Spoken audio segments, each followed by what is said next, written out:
Armstrong calling the Pope at the Vatican. Yes, my son. Yeah, we're about to take off and head up to the moon. Can you let Nixon know that we're going up there to see if there is life and a God? Yes, my son, I shall let him know. Okay, we'll let you know when we get to the moon. We'll call him on the telephone. Okay, leaving the Vatican. It's beautiful. In the name of the Father, the Son, and the Holy Ghost. Step into the box. Tell Jimmy and Lee your sins.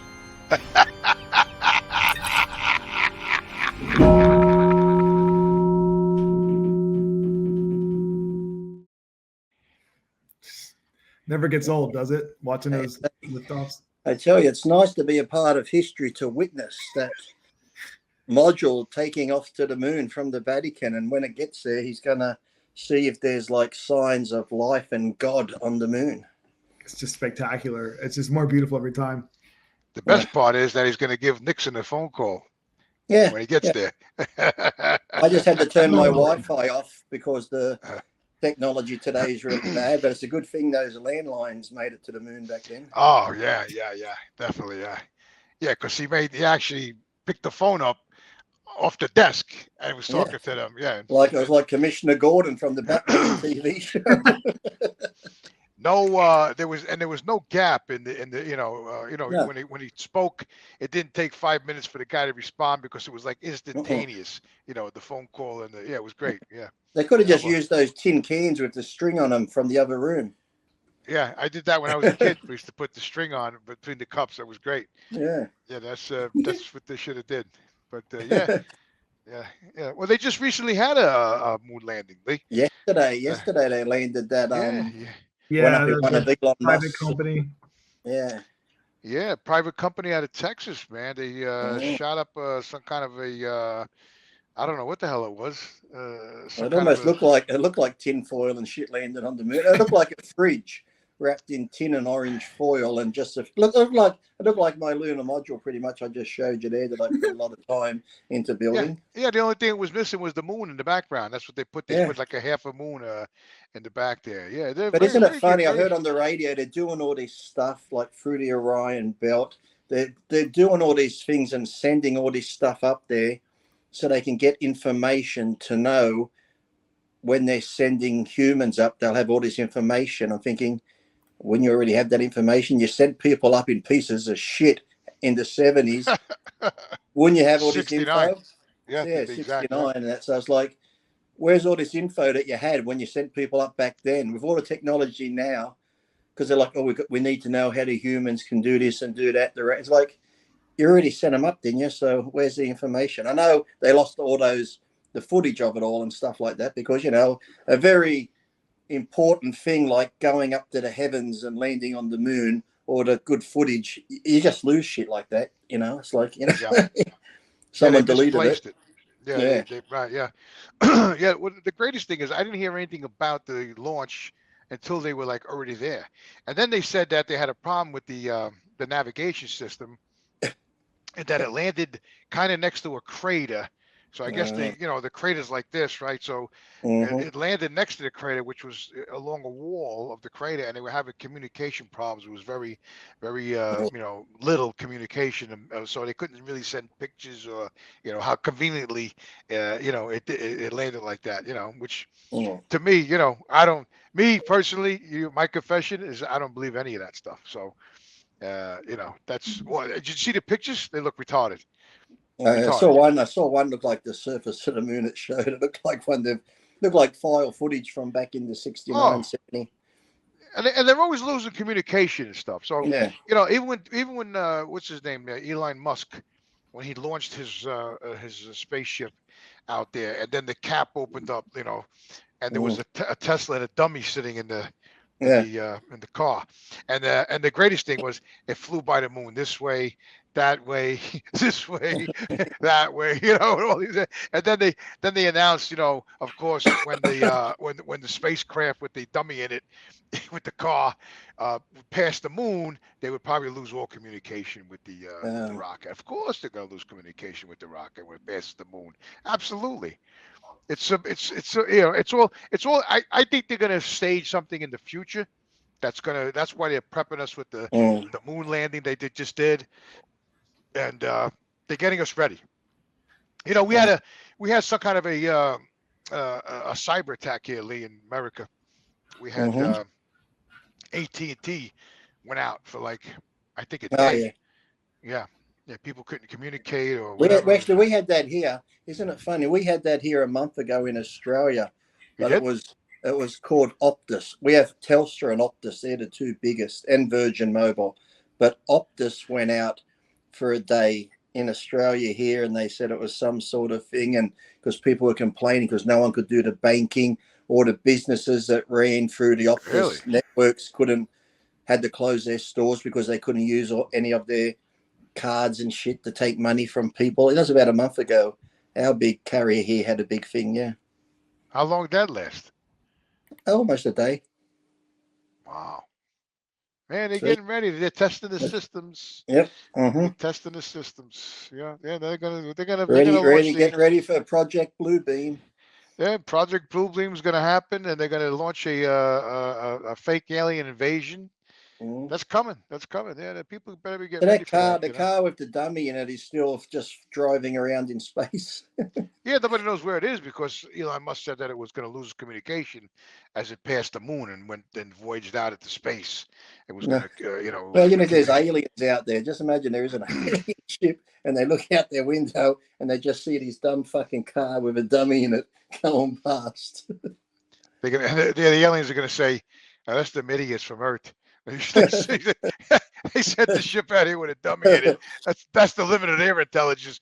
But I got to say though, isn't there a record of something like? Did you ever see that movie with Jodie Foster when they dropped her through that time machine? Was that the Arrival or Contact or Contact? Yeah, the Arrival was with Charlie Sheen, wasn't it? Charlie Sheen. That was pretty good too. Yeah, the Arrival. Yeah, Contact was like they're like egg-shaped things in the field or something. Uh-huh. And they went inside, and there was like it looked like those things back in the day. You spin it, with your finger, and all the rings turn, and they dropped it through there. And as they were looking at it, it looked like she just went right through. But she experienced going through the wormhole, and then she ended up in this place talking to her father. And so, what was my point, Lee? What was that? Oh, so anyway, this is what they're gonna do. They're gonna stage all of this in the future. I mean, look at the movie Gravity. I mean, that's a perfect example right there of Hollywood's technology and fake in space and all that. I mean, even Armageddon. What about Armageddon when he stopped the comet? Yeah, that was Bruce Willis, right?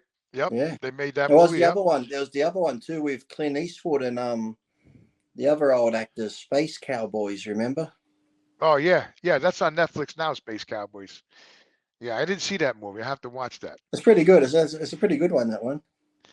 I'm actually watching a series right now. It's called Resident Alien, right? And I find it very entertaining. I like that. That's the comedy one. That funny guy is the alien. Yeah. Did you see any of that? Yeah, I think I watched the first season, or could have been got into the second one. But I think there's a couple of but he's like a real goofy alien, and he's just come to Earth and that, Yeah, and he loves pizza and shit. Yeah. So he crash landed. He was there to destroy the human race. So I don't want to give away the whole movie in case people. But it's a big long series. But so he came there originally to destroy the human race, and he crash landed, and it didn't work out. He took over this doctor's body. He actually killed him. It took his body over, and it was in Colorado, which is a very beautiful place. Yeah. And and it just continues from there. How he makes friends, and this one little kid could see him, and he can see it is an alien. He wanted to kill the kid. He goes, that little bastard. He could see me. But I found it very entertaining. I really did, and I'm still actually watching it now. I'll probably watch it tonight a little bit. I started watching. I know we're off topic, but I started watching. I figured I'd give it a look. It's based on the video game Halo. Have you seen any of that one there, Tyler? Halo, the series? Where'd he go? He split. There he is. Where is he? There he is. He's in mass right now. He's in mass. You looking for me? I just said, have you seen that TV series Halo? Like the video game. I haven't watched it yet, No, but the TV show. It's actually not bad. The effects. but it's like based on the video game, right? Yeah, yeah. It looked kind of. I saw the trailer on the Super Bowl. It looked kind of badass. Yeah, actually, that's why I sort of started watching. I'm into the first season, and it's pretty good. Like the effects and all that. It's pretty like they put a bit of money into it. So yeah, it's not bad. Oh yeah, Tyler, I Tyler, freaking for a love minute, we Halo. thought you- That was my high school. Lee and I thought you went to Confessions for a minute. We saw a bunch of. Oh people yeah, in I the was just church. repenting off screen. You know, I was doing my lashings and He my was roses. sewing. He was sewing his pride flags for that big convention coming I up. got you. Yeah, he was getting all his leather together, his G-string, Yeah, his chaps. Yeah, His yeah. back. I got you. Funny. I do have like a hanging like marijuana pride flag like hanging off over the right above there. Of course you Yeah. do. Whatever Of course you lessens the pain on him. I'll tell you what, we're a group of some unorthodox priests. I'll tell you that right here. I'll bring some shit to the equation here. That's quite an analogy, Tyler. Well, speaking of it, Does Jimmy get those tags when I tag you in that flat earth page on Instagram? I tag you in a few of those things they put up. I was just talking about that a couple of minutes ago. I got a few of them, and they were very good, Lee. Very good. Yeah, especially the last one. I'm trying to remember what the last one was, but the last one was very good. It's interesting. It's an interesting Instagram page. So I'll have what's to it give called? it some time to peruse. something with flat earth. I'll have to. Yeah.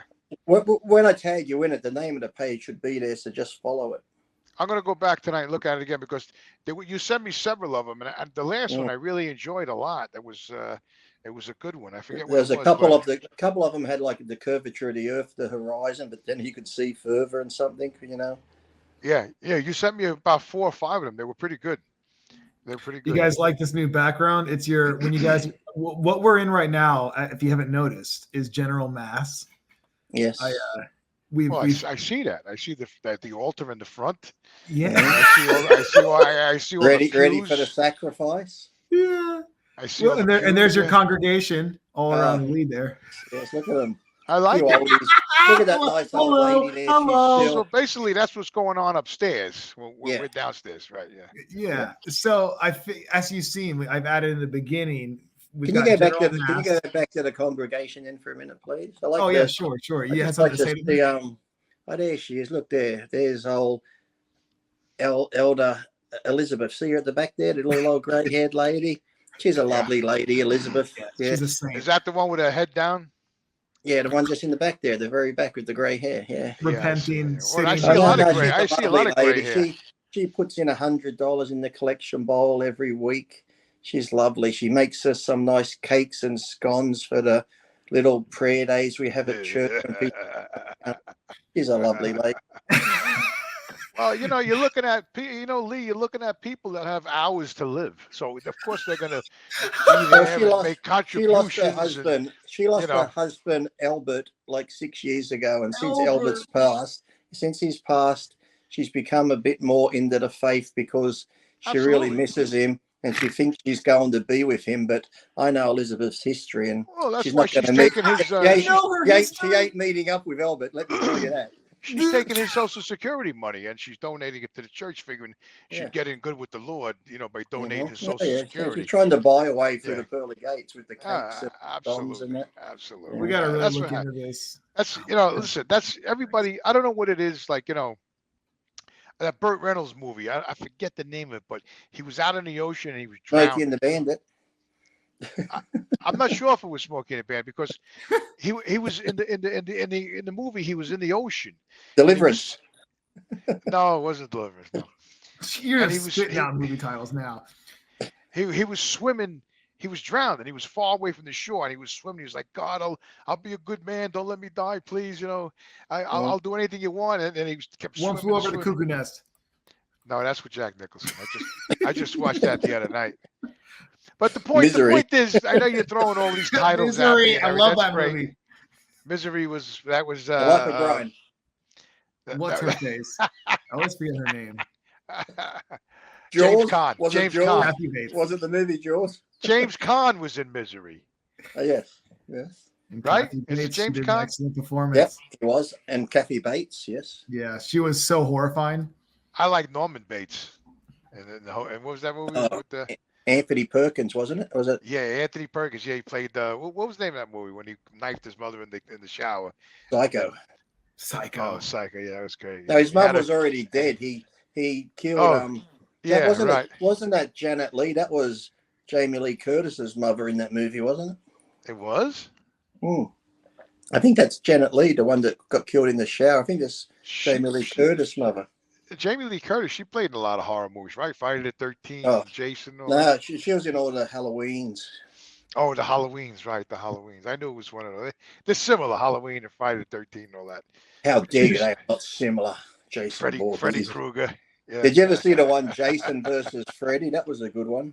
Yeah, I did. I saw that. That was actually a good one. That was one of my first R-rated movies I saw.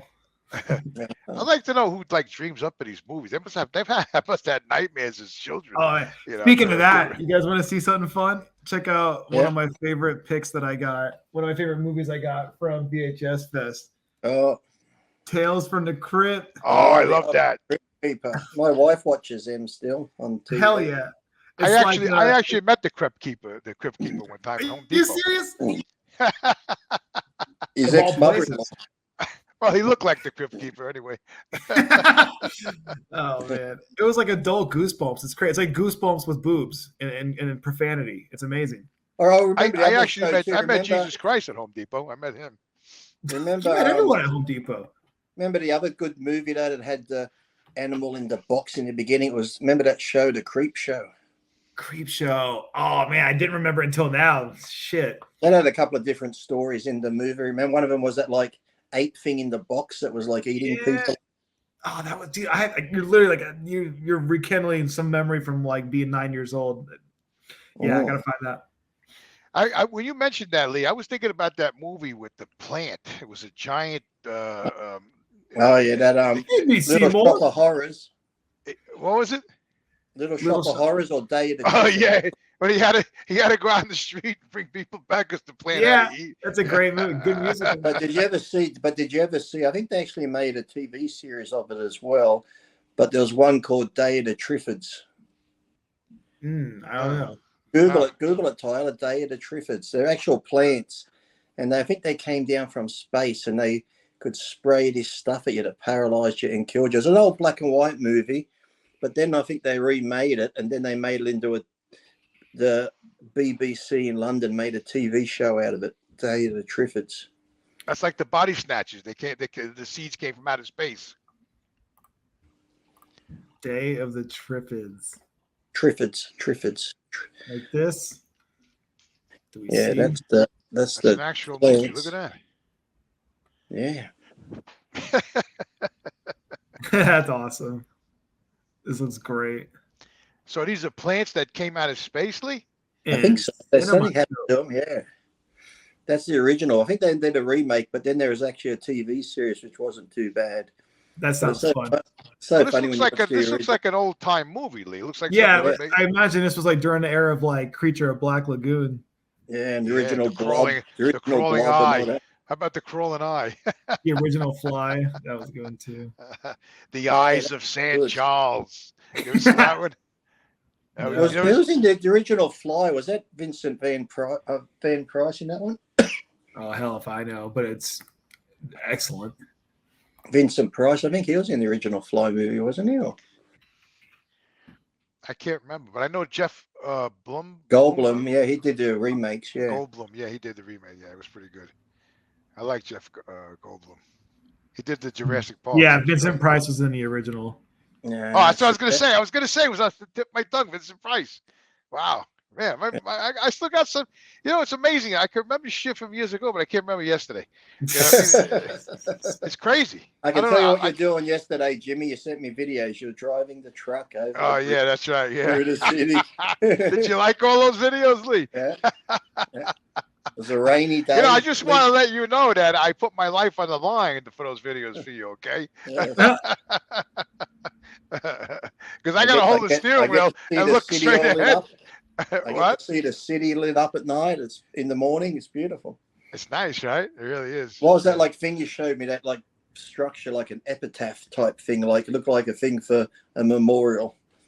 Yeah, I forget what it was. Some kind of a center. I forget what it was, but yeah, I filmed that. Yeah, that was this morning. I filmed that for you. I was coming over the Manhattan Bridge. Yeah. With all the skyline and the lights. I was right there with you, Jimmy. I was like, as if I was in the truck right beside you. I know you were. I know. That's why I sent you the video. I know you could feel the bumps in the road and everything. The wipers going. Yeah. The wipers, yeah, it's piss raining. And the funny thing is, me and my coworker, we got lost in the city. We made a wrong turn. That was it, man. It was on, you know. I think the day before I got to see the nice big quarry you went to, the big quarry, the rock quarry. Yeah, I did the rock quarry. Then I showed you the sand pit. But see, the thing is, like with the dump trailers, the sand trails, whatever you want to call them, you know, you make one wrong turn with those things, man. That's it. You're screwed, you know. So we made a wrong turn. We missed the turn, and that was it, man. It took us is it like Sydney here? You miss one turn, then there's so many one-way streets and that you got to take forever to get back to where you were. Yeah, that's what happened to us. We were going down the street. We couldn't make a left. It was one way. You had to go down next street. And then the GPS gets all wacky in the city. Oh, yeah. It tells you to go everywhere. You know, it's like you don't even know where to go anymore, you know. So you got to kind of like pull over. And you got to like kind of take the map and spread it out and look for yourself, because you can't even depend on the GPS at that point, because the thing has got you making lefts and rights and U-turns and all this. You can't do that with a trailer. So we got out of there. Should have went to Times Square and dumped the load there and just said it was some protest about Actually, we were going up empty. We were getting a load. But, you know, the funny thing was that... you could have put like 100 immigrants in the back and gave them a lift. Yeah, we could have shipped them upstate, yeah. Yeah, we made it out of there. Thank the Lord. Thank the Lord. Cheers, Chandan. Ashkawanda. Cheers. Azalute. So I'm gonna try to make it to the Arnold League. Good. I'm gonna go on Expedia tomorrow. Mm-hmm. And I'm gonna try to book it. And as I was saying before we come on the show, just thinking of Greg, I saw him on Joe's Jersey Joe's podcast, and he's lost a lot of weight. Looks like he's prepping for the contest. He's down 20 pounds. He's lost. He's like, roar. Dang. I've been texting Lucia because he's back in the hospital now. I think he's going back in because they let him out for a few days to try get the infections and that down before they can operate. But I think he was going back in for some more tests and that. And I know. So wait a minute, they didn't operate yet?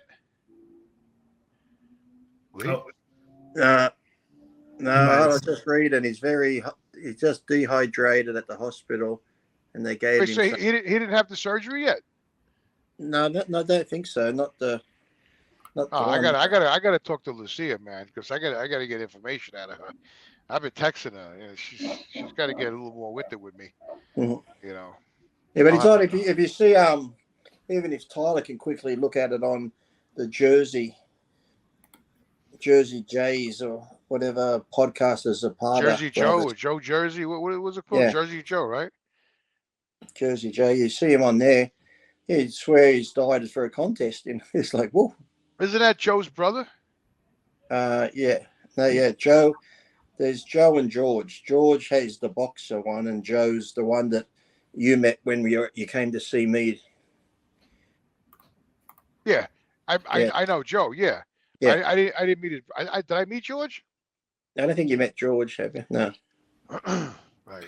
Greg Valentino returns straight out of Jersey. Is this it? Yep, that's it. Look at he's lost a lot of weight there. 20 pounds, he said. He said he's feeling skinny and looking skinny and everything because he's had bad runs. He said he's just dehydrated. Everything's just going through him. So. Oh, I did the wrong screen. Sorry. We were in church there for a minute. We had the whole mass congregation with us. That was intense. Here we go. I was about to pass out the basket. There we go. Yeah, look. Oh, wow, yeah. Definitely. Look how much weight he's lost. Get your magnifying glass. Get your magnifying glass there. Get my magnifying glass. I can't there you go. Him. Can you still see it? Oh, yeah, I can see him now. Yeah. Look at all the weight he's lost in the face. Yeah, I no tell you, kidding. he looks like that guy. He looks totally different. Fetterman, the senator. What is that guy? Is it Fetterman with the? Oh yeah, Fetterman. Yeah, He looks like Fetterman. He's a cross between Fetterman and Mr. G right now. Yeah. Yeah, a little bit more Mr. G now, isn't he? Fetterman. He looks just like Fetterman. He looks like he passed for his brother. Well, that's not a good thing. No, it's not. We love Greg, man. So this is Joe that we're looking at, right? Yeah, that's Joe. Yeah. Okay, yeah. I got to do his podcast. I think after they did that podcast last night, he went back to the hospital. Oh, he did. Yeah. Yeah. I gotta check my text. Maybe Lucia actually told me that he went back. Yeah. I gotta do. Joe's been asking me to do the podcast with him one night. I gotta get on for him one night and go crazy for him. I'll have to drink some wine. Oh. You know. Actually, I'll probably drink a little. I'll probably drink a little Jack Daniels that night for Joe. We'll do it live. We'll do it live from the hotel room at Arnold Classic. Oh, we could do that. Yeah, we could do that. We'll give him a running report on the events of the expo for that day. I got to book this ticket tomorrow, so I don't know. I'm not good at this shit, so I got to see if I can get a friend to help me. Get on there and do it and use the credit card. Hello. Hello. Nice. Father Lee, what's going on? Go and book your ticket, Jimmy. Jimmy, please. Ticket. What do you get, like Greg now? You got all this shit under your desk? Yeah. That's cool. I like that. I need one of those. Like that? Yeah. Is that battery? I guess, yeah. Yeah. The old bullhorn. I gotta get one of those for work. And I yell out the window when somebody cuts me off. Amazing. Excuse like me, that. sir, why are you driving this truck down Fifth Avenue? Please step out of the vehicle. Step out of the vehicle. Hands in the 3 air. o'clock in the morning. Let me tell you something. That would be great. I gotta do that. I gotta get one of those. That'd be Man, it's not fantastic. official. It does. I can make like I'm undercover. Yeah, drawing attention to yourself with the siren. Oh my god. Oh, it's confession time. Knock, knock. Someone's in the booth. Someone sent me a meme the other day, and they said, "This is Bob. He has no arms." Knock, knock. Well, who's there? Well, it ain't Bob because he's got no arms. Dry. Very dry joke. God. So Lee, I have to ask. Ask tonight. Who are we with tonight? Are we with Father Lee? I don't know who's going to come out when I got to hear the Okay. confessions, and then I just Yeah, it comes over you like a wave. I got you. Yeah. I got you. Yeah, you Like- just don't know who's like- going to take him over. like fentanyl Fetterman. Yeah, I got you. Just like that. All right. Fetterman. I can't even believe I remember the guy's name. First confession up on deck. Jesus Christ. It's this guy's fifth time in the box, and Fifth I don't know time. if it's true. I don't know if it's true. You guys can suss out if it's BS or not, if it's even possible. And then it sparked a question I can ask both of you. You'll jumping off for your own confessions. Wait, Lee, he's been in the box 5 times already? This guy's been in the box 5. This will be his 5th time. Oh man, he's really he's feeling guilty, huh? Yeah, he's finding solace somehow, even with Dr. Lucifer. Let's see what Joe Biden wrote this time. Hurry up. All right. When I was in my late teens, me and 4 or 5 of my friends were out one night. We decided to go by a kid's house from school that we didn't really like and flip his car. So we went by and saw the car parked in front of his house. We all lined up on one side and lifted the car and rolled it onto the roof. The kid talked about it in school the next day. It was pretty funny. Do you think he really flipped a car with his friends? Well, they could have. A small car, you could do that. Under the roof, yeah, because you get it on its side, and then you all push it again. It could go onto its roof, but tiny that's an asshole thing to do to someone's car. This kid needed the car to get to school, coming from poor broken family. I'm seeing the vision right now that his father passed away and left him the car. That was his father's car. That's all he had memory of his father. His mother's working 3 jobs to keep the lights and the gas on and food on the table. He's trying to get an education, and these 5 assholes turned it over. But that's okay, because you know what? Karma's going to come around, and those 5 guys, when they meet up for a drink at the local bar, they're going to have a few too many, and on their way home down the Jersey Pike, a deer's going to run out, and they're going to swerve to avoid the deer, and their car's going to roll and roll and roll, and they're all going to get broken necks and killed. One of them who wrote the confessions, he will survive, but he'll be paralyzed. So he can lay there and think about the car rolling on its roof over and over. Oh, watching his mates irony. die, their body limbs just going round in a blender. That'll be his penance, right, Lee? Yeah. The irony, it also lands on its roof. Yes, and that's how he's going to lay there and go, this is all because we tipped that guy's car over. His mates are all dead, and he's a cripple, and he's got to lay there and think about it. Jesus, man. What do you think, Jimmy? That's pretty heavy. I mean, that's going to be hard to top that story. But, you know, I have to say what they did was terribly wrong. I mean, like Yes. Lee said, I have to agree with Lee. The guy was probably struggling, for a living. He's doing what he has to do, and is, maybe he's supporting his family, his siblings, and and these assholes come flip his car.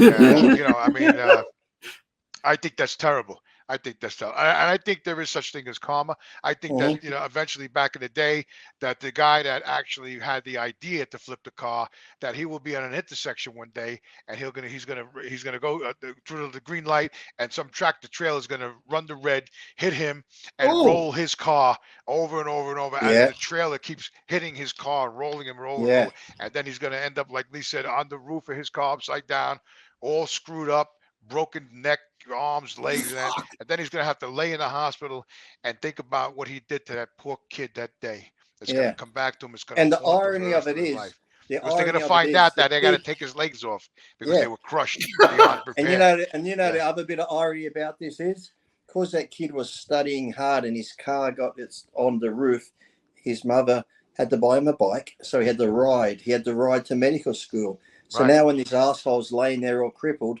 guess who's going to be the doctor? Oh, the ultimate irony. The guy who flipped the car on the roof will be his doctor. Right, exactly. Yes. Who's laughing now? Huh? All these years later. Yep. Yeah.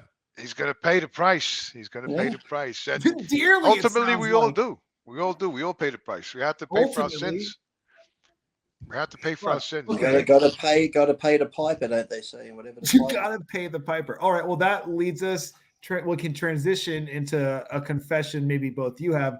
Can you think of the worst property damage or personal damage you've incurred to another being on this realm? Wow. It's the worst.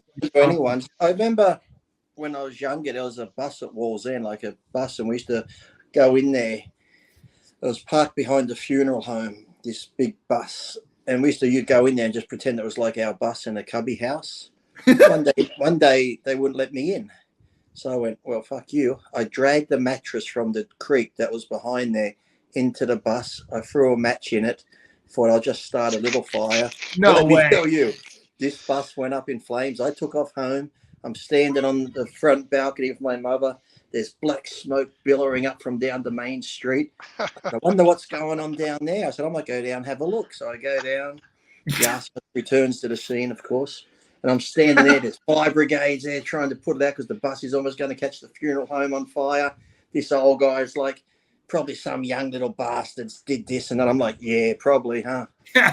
They're standing there. But that wasn't really anyone's. It was just like a bus that was parked there. So I didn't know. It was just like an abandoned bus. It was a vacant bus. Sort of. I was just sat there a lot. I didn't see it ever go anywhere. Yeah. So you figure, oh my God! I was just cleaning up the neighborhood. That's okay. Alleged arson aside, how about you, Jimmy? I have to say I have a confession. When I was a young boy, I was at my Aunt Mickey's house one summer night. And I think I actually told the story on After Hours, but I'll rehash it, for the confessional fans. I ended up we found this. It was all me and my cousins at my Aunt Mickey's house, and she had a huge yard. It was connected to all these other yards. That's how it was back in the day. So we found this like playhouse back in the middle of nowhere. So what do? Me and my cousins, we started trashing it. Smashing the windows, ripping the door off the hinges, kicking holes in the wall.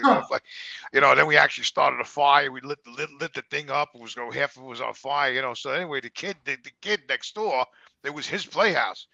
And he came running over and he was screaming and he went and got his parents. So my father and all the other parents, we all got together, we were standing there, the place was burning down. And, and the kid just turned around and like punched me in the stomach. I don't know why. I wasn't even ready for it, and he punched me in the stomach because he was so upset.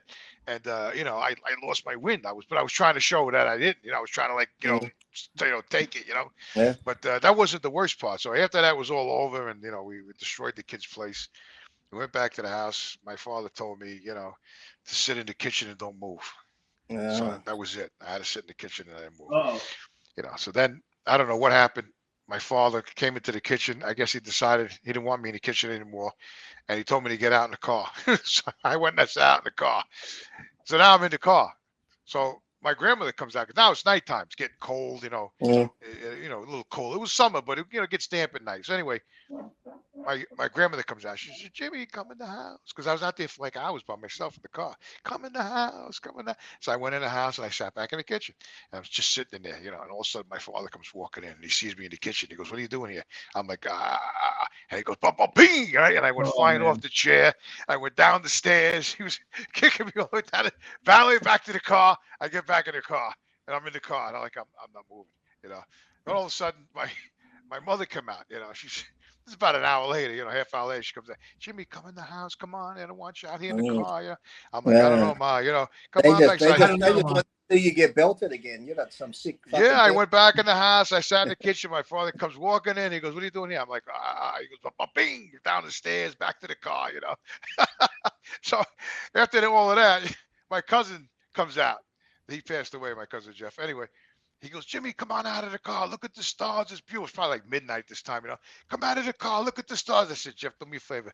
Go to hell." I said, "I ain't getting out of this car, man. I'm done." So the moral of the story is, you get repercussions for things that you do. You're not going to get away with it. It might not happen right away, but it's going to happen later on in life. So that's the moral of the story is, try to do good with people, do good to them as you want done to yourself. I did Mel. I had a truck driver. Could have been like a crazy truck driver like Jimmy get mad at me once because my friend, we'd been playing all day and I'm like, "I'm sick of him now. Go home." And he wouldn't go home. I said, "Just go home." He's like, "I don't want to go home." And so we lived on this hill and then I got his bike and as this truck was coming up the hill, I threw his bike in front of the truck. Truck hit his bike. He slams the brakes on. "You fucking idiot. What the fuck you know?" Yeah, I've done a lot of bad things when I was a kid. I have to confess I did. That's why I'm on my knees every morning. I pray to Christ and I ask for forgiveness. And I have friends saying, "Jimmy, you don't have to pray for forgiveness every morning. God, Christ was on the cross. He died for us. Your sins are forgiven if you just believe in him. You don't have to pray every morning." I said, no, you don't understand. I have to pray every morning, man. I have to ask for forgiveness every morning when I get up. I says, I don't think, Did you ever break into anything when you're younger? I broke into 2 places my whole life. Now, how's this for weird? One was a butcher shop. that is weird. And the second one was the funeral parlor home. And I took like handles of coffins and RIP signs and that. And I screwed them on my waterbed frame. Wait, the same funeral home you burnt the bus down at? Near it, yeah. Because you know how I got into the place? I used to watch those movies where if someone leaves the key in the door, you put a paper under the door, push the key. Oh my God. So we used to have this person on TV like Barney, but he was called Big Dog. He was just like a guy in a dog suit. I took my Big Dog poster down there, put it under the door, pushed the key, and it landed on the poster, and I pulled it out. I got the key, and I went in, and I had like handles off the coffins, and I screwed them to the side of my waterbed and shit. And dude, you terrorized this funeral home. It was your playground. Well, I wanted to be a mortician when I was younger. I wanted to be a mortician. Whoa. That was like my dream job. Yeah, I wanted to be a mortician. Really? Hmm. That's the first time I ever heard that in my life. So Lee, Yeah. I stole a bicycle once. So You stole a bike? yeah, I did when I was a teenager. You know. That's a shitty thing to do. Yeah, this is before I went in the Marine Corps, actually. But anyway, I stole I'm this glad you bike. got straight out. Yeah, you go to the Corps after you steal bikes. I went to the Marine Corps, yeah. Well, So I ended up going, it was a summer night. I came back from a friend of mine's house, middle of the night, and I'm boogieing down the road. Let me show. Rachel's cleaning the bathroom. She comes in and goes, "What the fuck? Can I throw this out? This soap on the rope's been there for about a year." Soap on the rope. I never use it. It's taking there in the bathroom. You do use soap. Yeah, I use soap, but I never. It's horrible. Just use body wash like a normal person. I do use body Don't wash. put that too close to your nose, Lee. This has just been hanging there forever. That was a gift. It's not time for a Rachel intermission. Yeah, That get was rid of perfect it. Get timing. rid of it.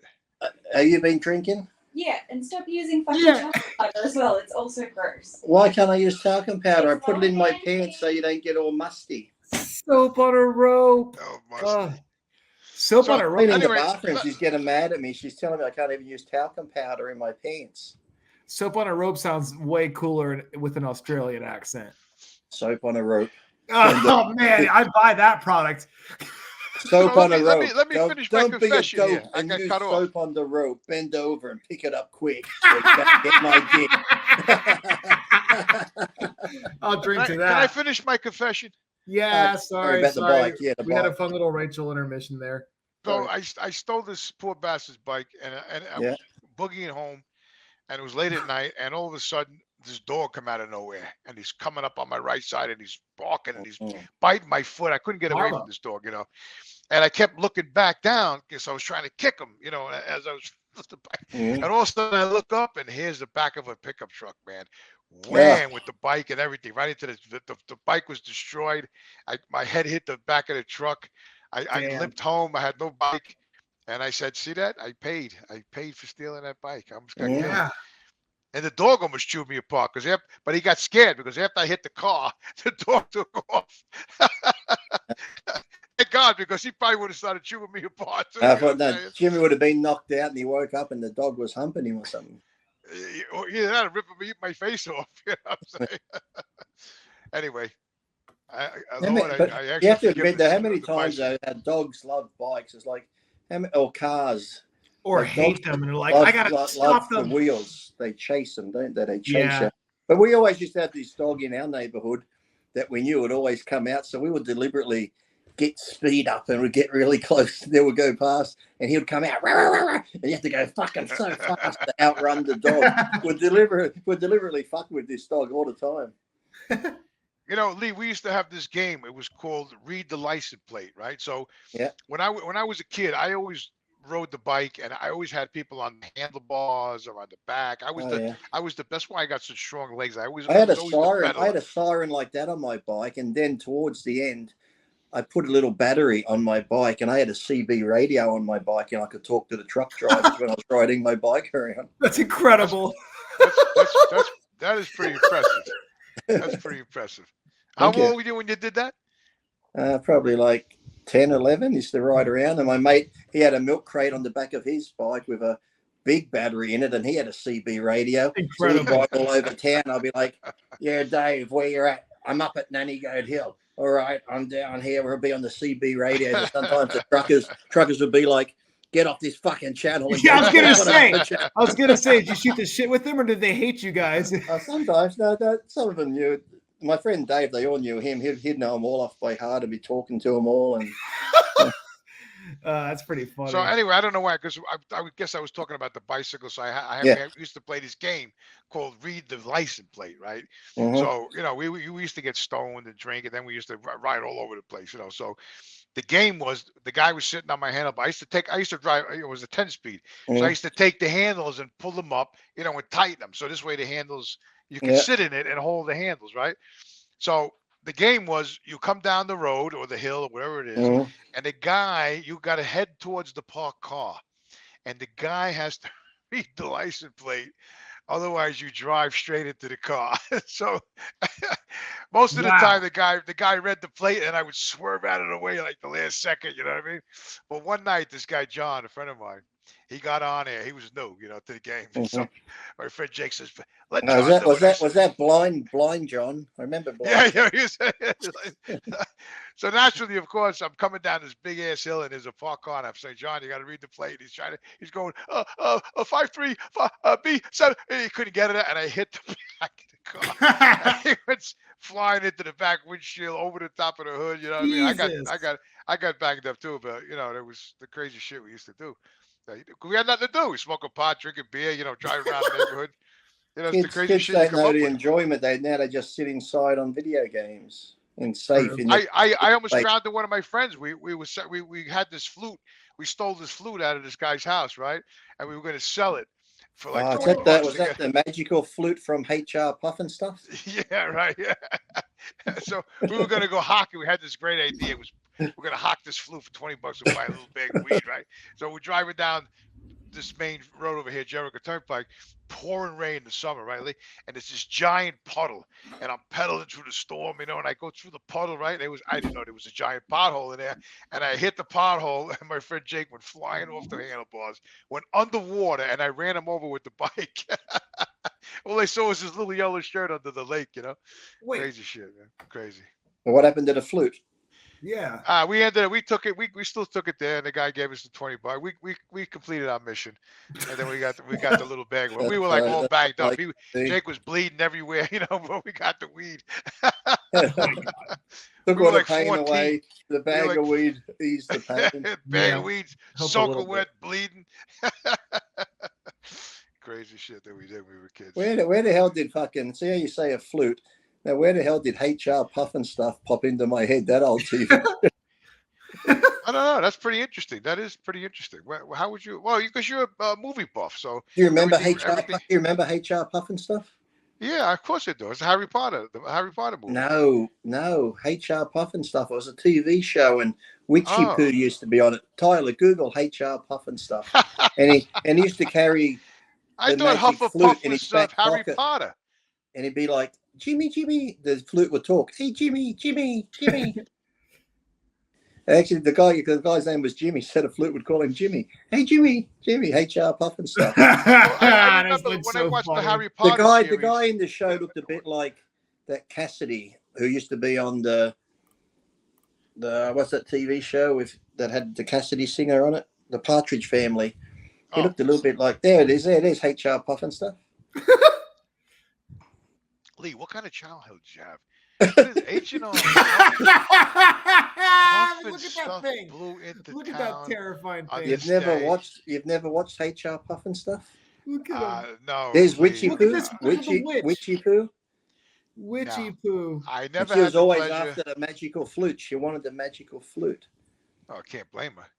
No, I never seen that show. I have to confess, I never. There we go. Look at that. That's the show there. That was great.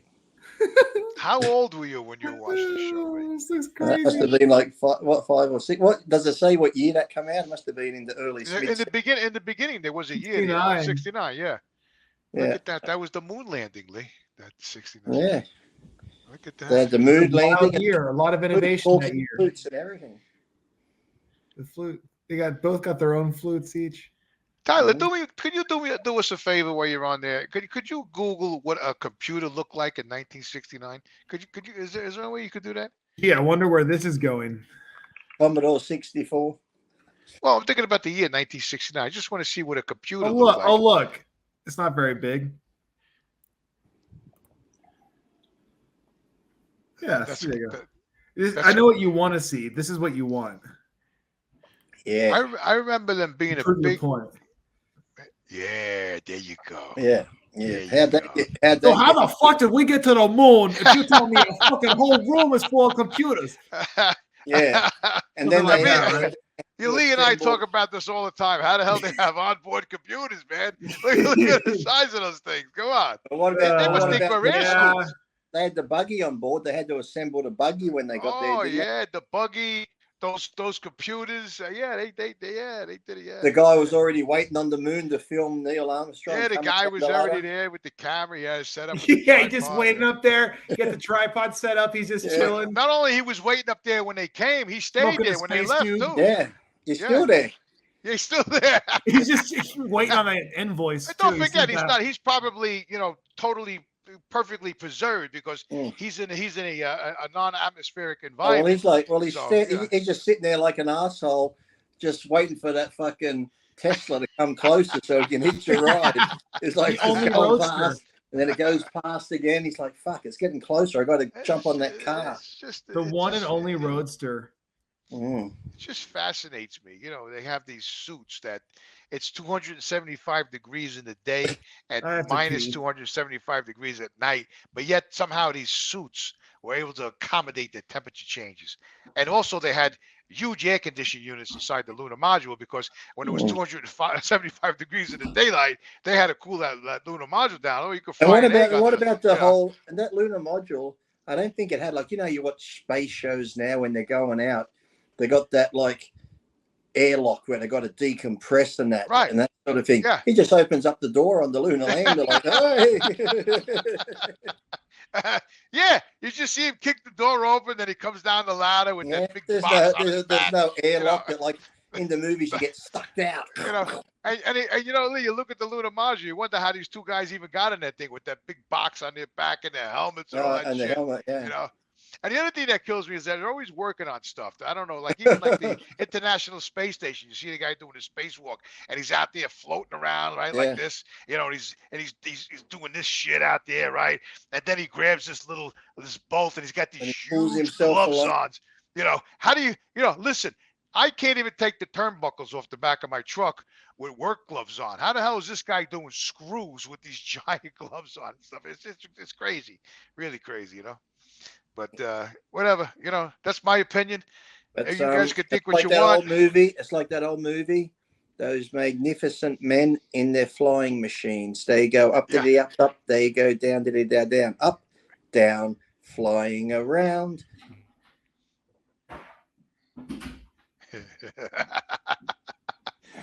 Listen, man, they've been indoctrinating. They've been indoctrinating us since forget about it. Remember the movie The Jetsons? Tyler, I'm back. Hey, remember the Jetsons, Lee? Oh, you had no sound? what happened to the sound? Oh, no. Sound. I can hear you. Can you hear me? Sound. I hear you. Can you hear me, Jimmy? Hold on. Oh dear, I'll be back. it's really falling apart. Can you hear me, Jimmy? Yeah, I hear you fine. He's having a lot of technical difficulties tonight. Yeah, The sound. Lucifer. I don't know if it's the divine or if it's Lucifer intercepting. I don't know what's happening with him. I think it's something in the air over there. With the chemtrails or the electrical storms in Australia up in the mountains. I don't know what it is. I was telling Lee that I don't know. I mean, you might be too young, Lee, but Tyler. But I used to watch the Jetsons when I was a kid. I remember that cartoon. You do? Yeah. Yeah, and he used to be ready to, he was going to work and he kissed his wife goodbye, and then he went out on that little platform and he gets stuck on the treadmill, on the outside. Oh treadmill. Yeah, the treadmill, and then when he takes off, it goes.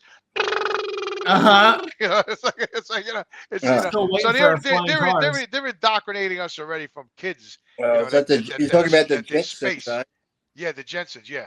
So they put in. That's why I was telling you before. That's why they just did this moon landing and all of that there because they have to keep that rolling. They have to keep mankind's mind out there in space. That's why they're doing all of this stuff because they got something coming for us. So they got to. And I saw the other day they said Putin's gonna put nukes in space. I heard that too. Yeah, I heard that. Satellites. Yeah, they're gonna fire the yeah. But I got to say, one American senator said, "Why does he got to do that? He got enough nukes right here on the ground. Why does he got to launch it from the satellite?" You know what I mean? But there's no such thing as satellites. So anyway, listen, it's you got to do a little research, and you really got to look into stuff. I've been researching this stuff for years and years and years, and it's common sense. It's common sense.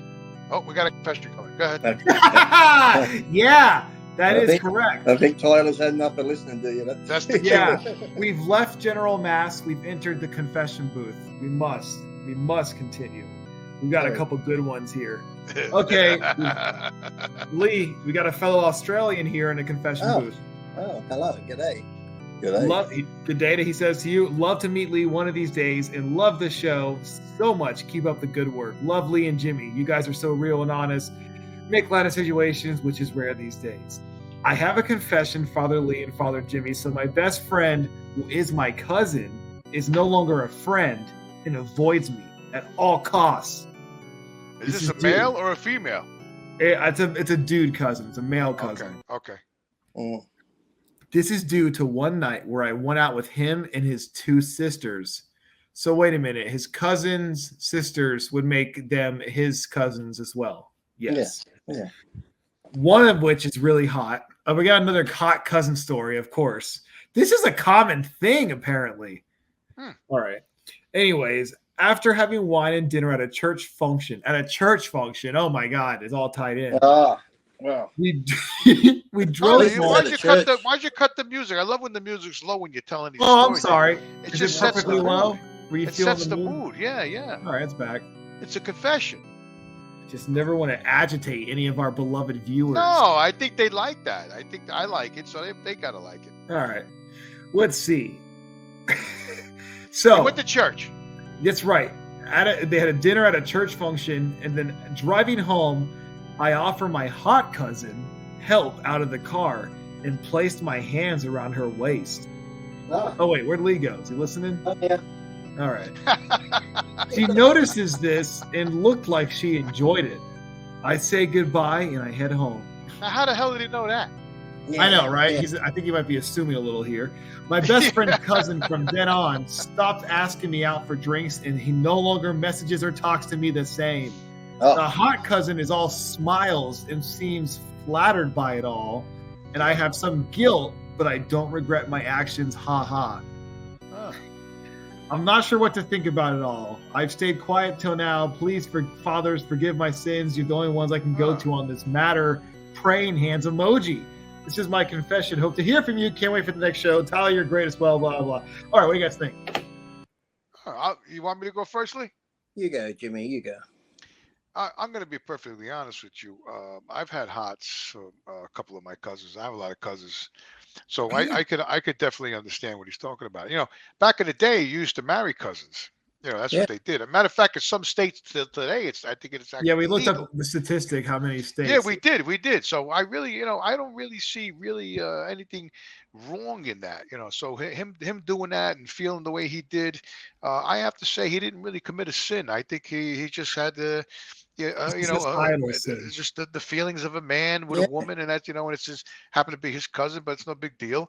And When a man loves a cousin. yeah, I don't see anything wrong with it. I had some hots for some cousins back in the Yeah. past. I had, yeah, absolutely, yeah. That's like the story. Matter of these fact, I guys- think it's pretty cool if you marry a cousin because she's family and you know her well, and Oh boy. it all blends together nice. You know what I mean? Yeah, yeah, it all blends together all right. I mean, sometimes you meet a get- girl in you the get- street, you you don't have a know what the hell you child, get.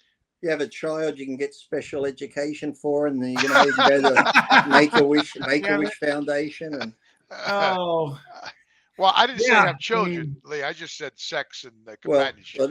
this blonde girl came to our school once at high school. Everyone wanted to date her. She was like the hot new girl at school. Uh-huh. She started talking to Lee, so Lee started talking to her. Lee Who's started Lee? kissing me, Lee, Father I Priest, thought you were talking about a third Person. party. Okay. yeah, I he's got you. talking in third person. I got third you. person, Lee. I think Yeah, yeah. Lucifer's taking over. We used to go down to the park. We used to go down to the park after school and make out. With this guy Lee. Right. Yeah, this guy Lee would make out with this. blonde. And they got into the locker room under the stadium and would make out in there, and never had sex, but did all the other stuff. Yeah. Okay. And then Lee was Now, at a who was family. this girl to Lee?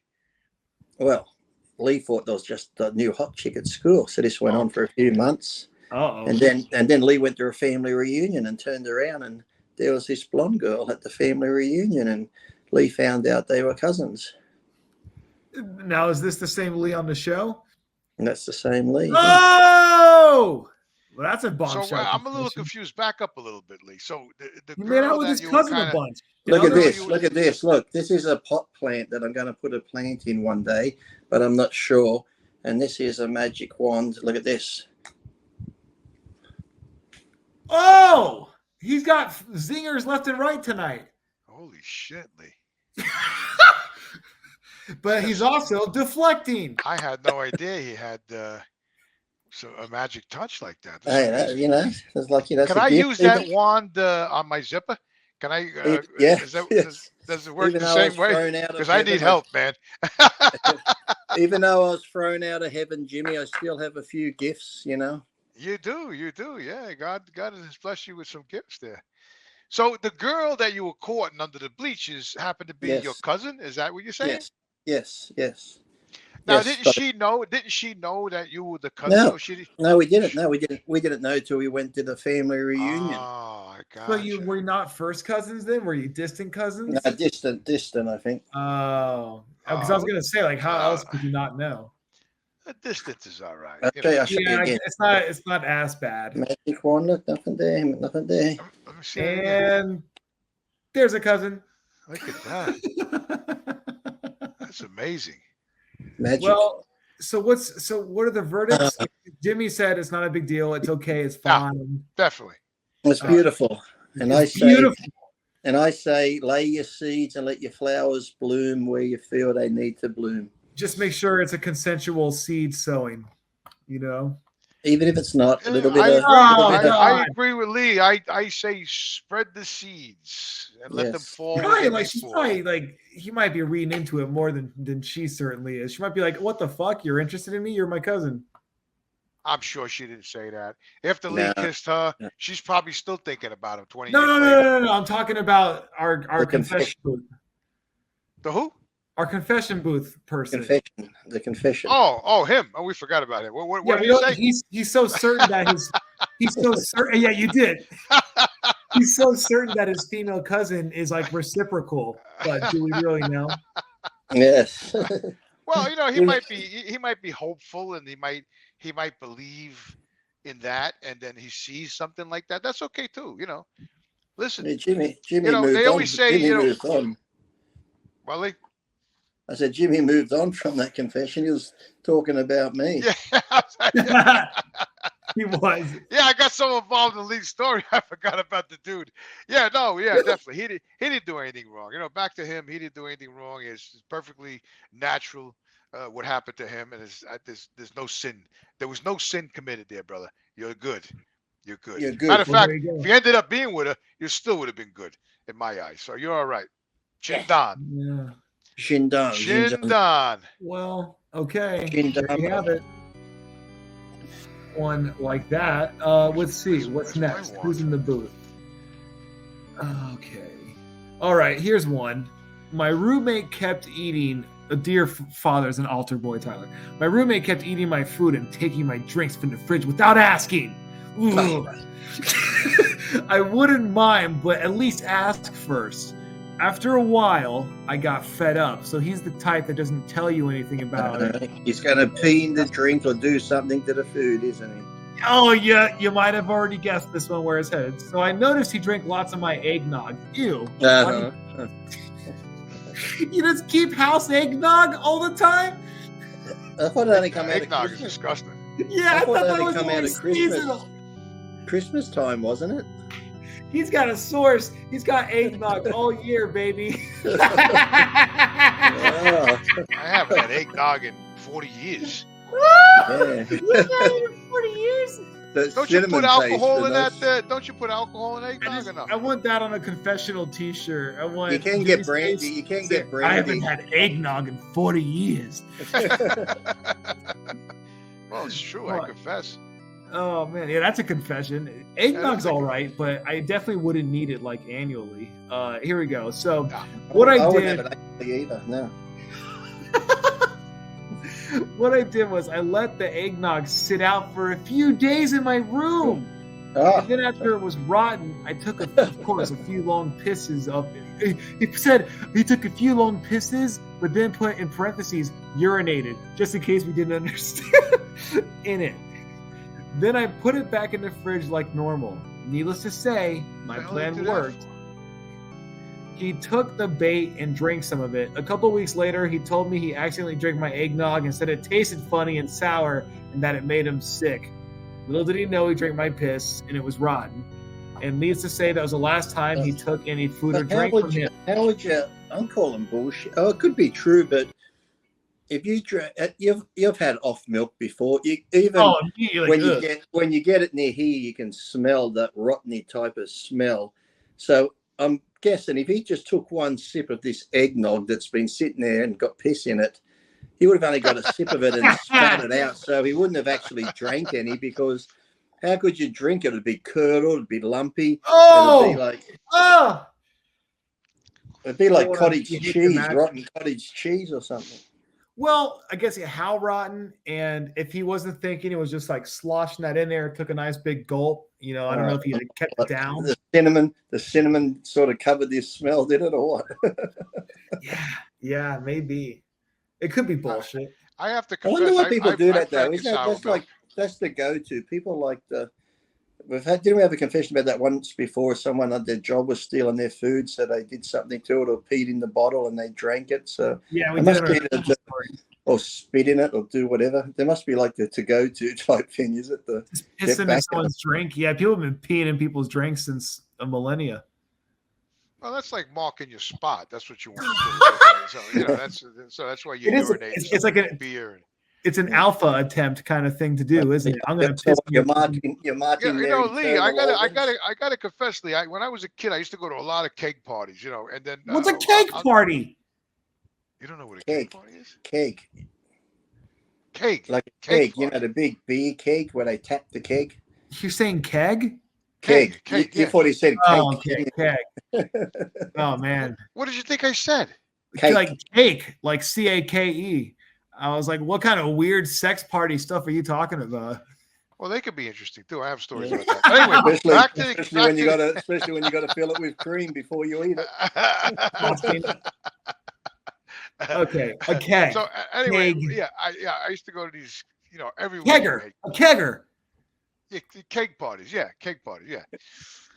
So one night I was, you know, one of many nights, one of many weekends I was trashed, you know, and I went to go grab a Budweiser, and I thought it was mine. It was on the table.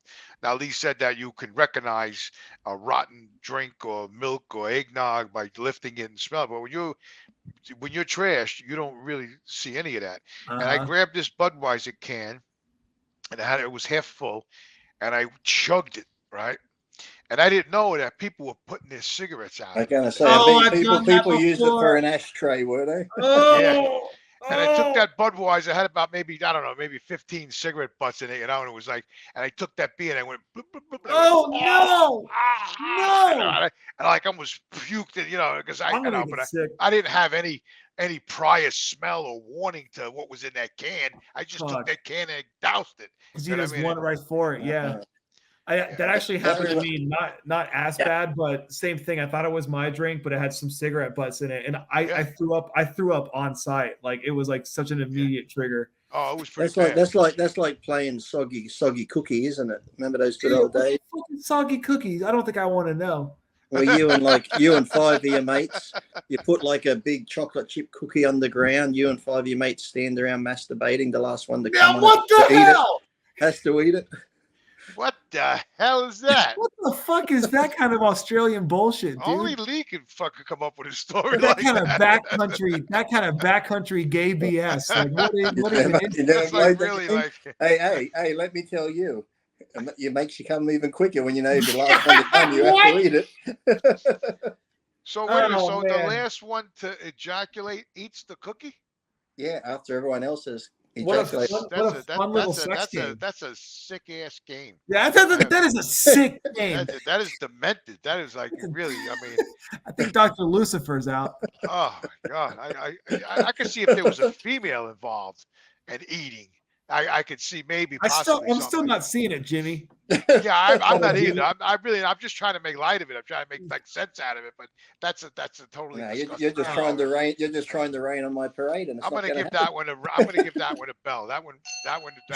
Yeah, a bell of no more.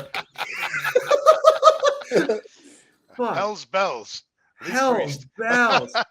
You can use, look. If you want to play, you don't have a cookie. You can use a donut. Use whatever you want. It's all I don't okay. think it matters what the food is. That's not, the food's not the problem.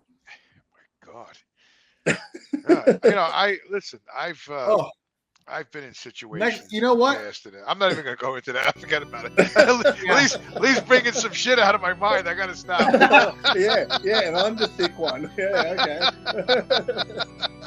That's what happens. Well. That's what happens when you hang around Lee. That's what happens. You bring stuff out of your mind from back in the day that should never be talked about. Jimmy had to say. Jimmy was about to go deep into his mind there for a minute. Well, if he's confessing, I guess the music's right. Jimmy, confess. What is it? You can't let Lee in your mind. It's just you can't. You can't let it out, brother. Now that I'm in your mind, let it out. Let it out. Tell us. It's bad. Very bad. We're here for you, Jimmy. Tell us the story. We're here. No, I was a very big hooer back in my yes. And It was. What did that memory bring back to your mind all of a sudden? Well, what happened was I was with this woman. Me and a friend of mine was with this woman at the same time. I don't know how it happened, and he ejaculated on her breast. Yeah. And I licked it off. And she was very turned on, and my friend actually threw up because he couldn't believe I was doing that. And, really? I was at the time I was very into it. I lapped it all up, and then I started to make out with her. I was swapping tongues with her with all the schmezmer on my lips, yeah, it's just sick shit. Just sick. You and your mate were very close, weren't you? Yeah, we were close. We were very close. Yes, but he threw up. Very closer now. Probably because his DNA is probably still in my system from 30 years ago. Were you offended though, Jimmy? Were you offended when you licked up his smegma and he threw up? It's like, wait a minute. I'm cleaning up your mess and it's making you sick. No, I was actually what am I a part of? Pleased by it because he was so emotionally disturbed at what I was doing that I knew that I was doing it right by lapping up his. Imagine if he had a threw up on the girl. If he had a threw up on the girl, you probably would have started eating that too. I might have. I was very out of my mind at the time. I was. What a hellish scene you're depicting. Who? But look at that good memory I brought back to Jimmy. It's just so when you talked about everybody, ejaculating on a cookie, I thought about the woman's breast, and I knew that, my friend just ejaculated on her breast, and then he was done. He got off the bed, and I wasn't finished, so I had to lap it up off her breast. And stuff like that's serious. The whole sequence. That's a friend. That's a friend. Not only do you get the finish, your mate cleans up your mess. What a friend. To you daring to do that at the time, it was a turn on. At the time, what a sequence! What a fucking sequence! It was a turn on. I have to confess, it was a turn on at the time. I was very into it. I was lapping it up, and this guy's throwing up. He's like finger painting with it, making webs, webs with his fingers with it, sticking to his fingers like Play-Doh. Okay. I don't remember that. Someone's in the confession booth. All right. That was a bad confession you just made me do, Lee. You know that, man? You're welcome. Thank you, Father Jimmy, for that. Thank you. Man, brutal. You're bad. I don't know if you're good or you're bad. I don't know. I can't decide yet. Tyler can't believe what he just heard, so he's still in I never confessed that story to anybody. I have a switch I have to I try to turn off, but that got through. Oh, fuck. All right. Moving on. Next confession. This poor guy. Hey, Jimmy, I don't want you on a secret, Jimmy. Maybe you said you never confessed that to anyone. Maybe you shouldn't have. Yeah, maybe not. You're the one that brought it out of me, man. Like, what are you kidding me? Hey. You went into my mind. You got to stop. I'd make a good psychiatrist, wouldn't I? Yeah, you definitely would. No doubt about it. You should work for the homicide department. Mind freak. The real mind freak. Yes. Okay. Man, We ready? We Yeah. feel take our drinks. we're ready. Let's We're calm Yes, down. we're ready. Have a few We're sips. cleaning our palate. Clean your palate for this fresh confession. Let me clean Many my years palate. ago, we're going back. Mhm. I trained at an old school gym in Brisbane. Okay, we're going. Oh, Brisbane. Okay, you're I familiar. used to live in Brisbane. Is it the gym I used to live at? Fuck if I know. There was a young man. Maybe we're gonna get another confession to come out of the woodwork here. There was a young man that I was to believe to be homeless, living out of the gym, and he had a bed in the back of the gym. Does it sound familiar? Sound like I Arnold Schwarzenegger. used to live in the back of the gym in Brisbane. Oh shit! So did Arnold Schwarzenegger. When Arnold Schwarzenegger first came to America, he slept in the back of the gym with his mattress on the floor. Mm-hmm. I think he cleaned the gym at night in order to train for free. He was a hot and upcoming That's prospect. exactly what Arnold did. That's As- me. That's As me. for his age, he had insane genetics, and these arms I'll never forget, and this incredible golden hair, a real stud. Who is he? Is he just driving you, Lee? Yep. I always train late and remember the manager entering his room after hours, and I believe I could hear sucking sounds coming from the back. And That's where he lost it, because Terry was the owner. Terry Gibson was the owner, and his sons used to run the gym, but they would always leave. I'd lock up the gym. I'd have to lock the front gate, the cage, and go down this scary dark hallway back into the gym and turn off the lights behind me, because there's like a big room in the front, then another hallway. Every time I turned the lights off, I think I could see things in the shadows of the gym in the dark. And then I'd go to my room out the back, which had like two rooms. One room was like the room that had the TV, a little couch and the table and all that. And then the back room, I had like a fridge and that there, and the cooker and that microwave. And then the back room had the cupboard and my bed. So it was like rooms like that. But there was never any of that noise coming out. That's the room that I eventually cut my wrists in. Yeah, but thank you for carry on. Yeah, he said, I believe I could hear Wow. sucking sounds coming from the back. I believe he was giving head and taking it up the poop chute in order to train for free. I always felt bad not for saying anything to the young man. He didn't have to do that. He didn't have to get any That's a nice bullshit story, but yeah, thank you. Listen, Lee is bad, but I don't think he's that bad. No. And who was this gentleman that's actually telling this story? And Maybe the thing he's not was, talking about you. Who knows? There's other blonde young trainers. yeah, that lived at the back of a gym in Brisbane and old home.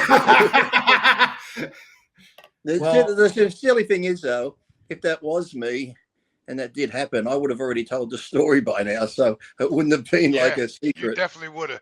That's safe to say at this point. I feel like there's no bars held for you guys. It's all on the table at this rate. What? Oh, Lee Yeah, and we myself? got Dr. Lucifer here today and come lick a Jimmy on today. So. Well, speaking of fucking, this one is this. That was like a porno movie I made, Lee. That was like that could have been on. That could have been on a porno. Imagine if you had to film that and put that on OnlyFans today, you'd make thousands. Hundreds of thousands. Mm. Oh my God. This next one takes I wish I had spookier music for this next one. Oh, spooky one. A spooky But it's one. actually not spooky. It just sounds like really rapey and horrible. This is probably Perfect. Good. Carry on. This is our darkest confession yet. Carry on. If it's true, it's like, fuck, dude. I'm from a small village of India, and my grandparents believed in ghosts and bad spirits. Whenever someone gets sick in my family, they immediately go to exorcists because they think evil spirits have caused the sickness. Wow. Mm-hmm. Ooh. When I was a kid, they used to take me to this exorcist who used to suck on my chest, stomach, and head by giving the excuse that he's taking the demon out of me. I was a kid and I didn't understand it back then. He used to ask for a lot of money from my parents, and then they gave him it, which I don't understand why. Maybe they were too naive. I don't know. This exorcism thing continued till my teenage years. I still get nightmares from it. My grandparents love me, so I don't think they knowingly did this stupidly. The exorcist is dead now. It's been 5 to 6 years since he died. I'm sure he's in hell for what he did. I'm glad that he's no more. I just wanted to get off my chest. What did he I do hope wrong? Lee, Jimmy, and Tyler will help me with their advice. Love the show from the bottom of my heart. This guy's pretty hard on The Exorcist. He never did anything wrong. He just sucked on his head, his chest, and his stomach. Like if this was his stomach, he's like sucking the demon out. Now, if he had said he put his finger in my bum or he sucked on my pee-pee to get the demon out, that's something wrong. God. But just, I've seen those where they do that. I've seen the ones, remember, you'd see the videos where they'd lay someone down on a table and they'd put their fingers in their stomach and all of a sudden blood would appear. And it's like they're taking the demon out or pulling out the bad seed, and then they wipe their stomach and there's no incision marks and that. So, yeah, that sort of hoodoo stuff goes on. But his grandparents paid for a service. He got the service. So what's he upset about? Jimmy, what do you think? Well, I'd like to talk to the gentleman. You know, I'd like to ask him if it helped him. You know, so when the grandparents paid for the service, like Lise just said, and the guy was sucking on his arm, his shoulder, and whatever, you know, which I don't really find. Stomach, you know, all right, you know. So anyway, you know, did it help the guy? You know, that's what I want to know. So, you know, was it a psychological thing? Or, you know, even though the guy was, you know, a little perverted. What psychologically? Well, maybe I'm talking about the guy who just wrote this story. Yeah, you know, it might have helped him psychologically. Like he messed him up psychologically. He said that specifically. He got nightmares from it. No, he's weak, man. It's like when you're sick, remember? And you'd have a bad stomach ache, and your mother or someone would rub your tummy, and cause that you could feel them rubbing your stomach. Yeah, like your pain would go away. This kid from India was possessed. And this guy helped suck the demon out of him, and all he's going to do is complain about it. If it wasn't for this demon sucker, he wouldn't be here today. He'd be off committing crimes. When I was a kid, I don't think I'd enjoy a 50-year-old guy saying, "I'm going to exorcise the demons and I'm going to suck on your tummy." Yeah, but obviously the kid thought he was different culture. It's India. You're wrong, Tyler, because the kid thought he obviously. Yes, he thought he must have thought he had a demon, the kid, right? Yeah. Otherwise, the grandparents, why would they even call the guy to come and suck the demons out? The kid must have clearly had some sort of an issue going on with demons. Yeah. So that's why they hired this guy to come there. Otherwise, why would the guy even come to the house? So and the guy came there and he did how many years did he say? How many years did he say this went on? Do you know what? While we're at it, we should see if there's any witches in India too. Maybe we can do some hunts, you know, kind of gather up the village. Like dunk them in water if they float there. They're not a witch. Exactly. While we're exercising, while we're on little kids' stomachs in India. Yeah. Tyler, you making fun of us, Tyler? No, I'm standing up for. You're standing up for Slumdog Millionaire. Go, Tyler. I am. I'm standing up for the confessor. I think it was wrong that he had to get his stomach sucked as a kid. I'm sorry it happened. How many years did it go on? It went on into his teenage years, didn't it? Yeah, that's the worst part. It was like perpetual. So why at this point that he's a teenager did he not say no? Exactly, Lee. Exactly. I was just going to say that. I bet he got we were like, no, you have demons. He got an erection. That's just the demons talking. Don't give me that shit like he couldn't say no. Tyler, when I was a teenager, if I didn't like you, I'd kick the shit out of you. Yeah. So why was this guy taking this abuse when he's a teenager? Yeah. I don't understand. Jimmy, he's old enough to say something. He enjoyed it. He got hard by it, and now he feels guilty that he got aroused by the demon sucker. Wow, that's a hot take. That is a hot take.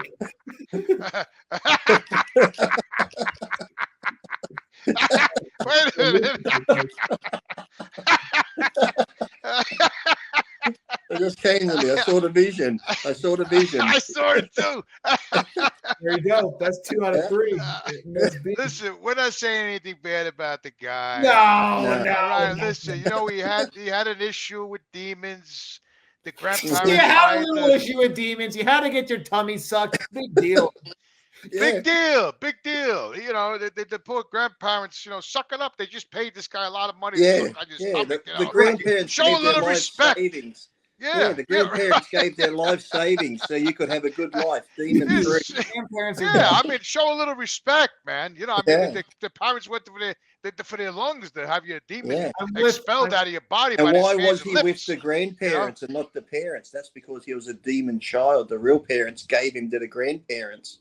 Exactly. I'm with Lee insofar as it would have been a much bigger problem if he was sucking on other parts of this. Oh, absolutely, yeah. And I think that's where the problem lies, because he didn't. He's upset by it because he figured the money he paid. He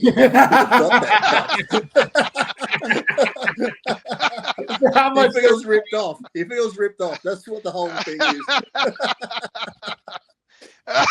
Shit. Wow. Wow. I have to agree with Lee a little bit on that, you know, but I don't want to bash the poor kid. Well, wouldn't you, Jimmy? Jimmy, if you were laying there and someone was sucking on your chest, your stomach, your arm, and all this, and you saw your grandparents handing over all this money, wouldn't you feel a bit let down that you didn't get a happy ending? Well, knowing me, I would probably take the guy's head and start shoving it down on top of so that's where the demon is. I'd be like, you know, get it over. You know, let's get this over with, man. Let's get it on. Get down here. You know what I mean? Forget about the shoulder, the pec, the elbow. Let's get it. You know, that's what I do. I think the demon's down there in that one-eyed serpent. Quick, go down and get it. I mean, once that thing wakes up, man, you know, and it's just hanging out like that, it's all over. You know, it takes over the mind and everything. It's like a cobra. Like a cobra. It's a possession. That thing just goes up there and just starts wiggling like that there. It's hard as a rock. And that's it. And you paid good money. And you don't get relief. Yeah, right. Exactly. 100%. Yeah. But listen, back to the guy. Let's not bash him. But seriously. Yeah, back to blue balls. Yeah, let's go back to the guy. Because he loves the show from the bottom of his heart, and we respect that. We really appreciate it. We do. Thank you. Thank you, all you confessors. By the way, here's the confessional information. Oh, there it is. That's where you send it to. Yes, there you go. Please continue writing in your confessions. Like and subscribe. We want to keep doing this because we love helping you people see the light. You know, like this young gentleman here, he thought he was possessed by demons, but the grandparents unknowingly hired this pervert to come to the house and suck the demons out of this guy, his pec, his leg, his knee, his chest, whatever. And he was getting his rocks off, and the poor kid didn't know what was happening because he was too young. But the only thing that does bother me a little bit is that as he got older, he should have realized what was going on. He could have stopped it. He could be like, hey, this is like, what the fuck? Yeah. Yeah, I mean, at that point, he could have said, hey, wait a minute, man. You know, this has been going on for years. I bet if we do a Google search on this guy, he's probably got some demon practice going on where he sucks the demons out of people now. Well, he just said that he's dead now. Most world famous demon sucker. Didn't he say he died, Dyler? Yeah, but now this guy is taken over the practice. Jesus. Oh, you know, it's like that. What's that syndrome when they kidnap someone and they get that syndrome with the Stockholm. Yes, he's got that syndrome, He's got the Stockholm sucking syndrome where now his oppressor is dead and he feels like he must carry on the work now. Fuck. Wow. You know, I gotta confess, Lee, a lot of people have that Stockholm syndrome. A lot of people in relationships. I wonder how did Stockholm get dragged into it? I wonder why they used the Stockholm name for. Why not like Berlin syndrome or listen, it's the same thing as that guy that was in prison. What was that guy's name? That he supposedly died in prison. He died out of prison. He died in prison. No. He died in prison. You know, Lee, help me out. You know, like they said like Staples never had the little tail on it. Now it does. What do they call that when you saw something and then? Like a glitch, who was the guy that was in jail? That black guy who was in jail. He was a well-known guy, and they said he died. No. Mandela.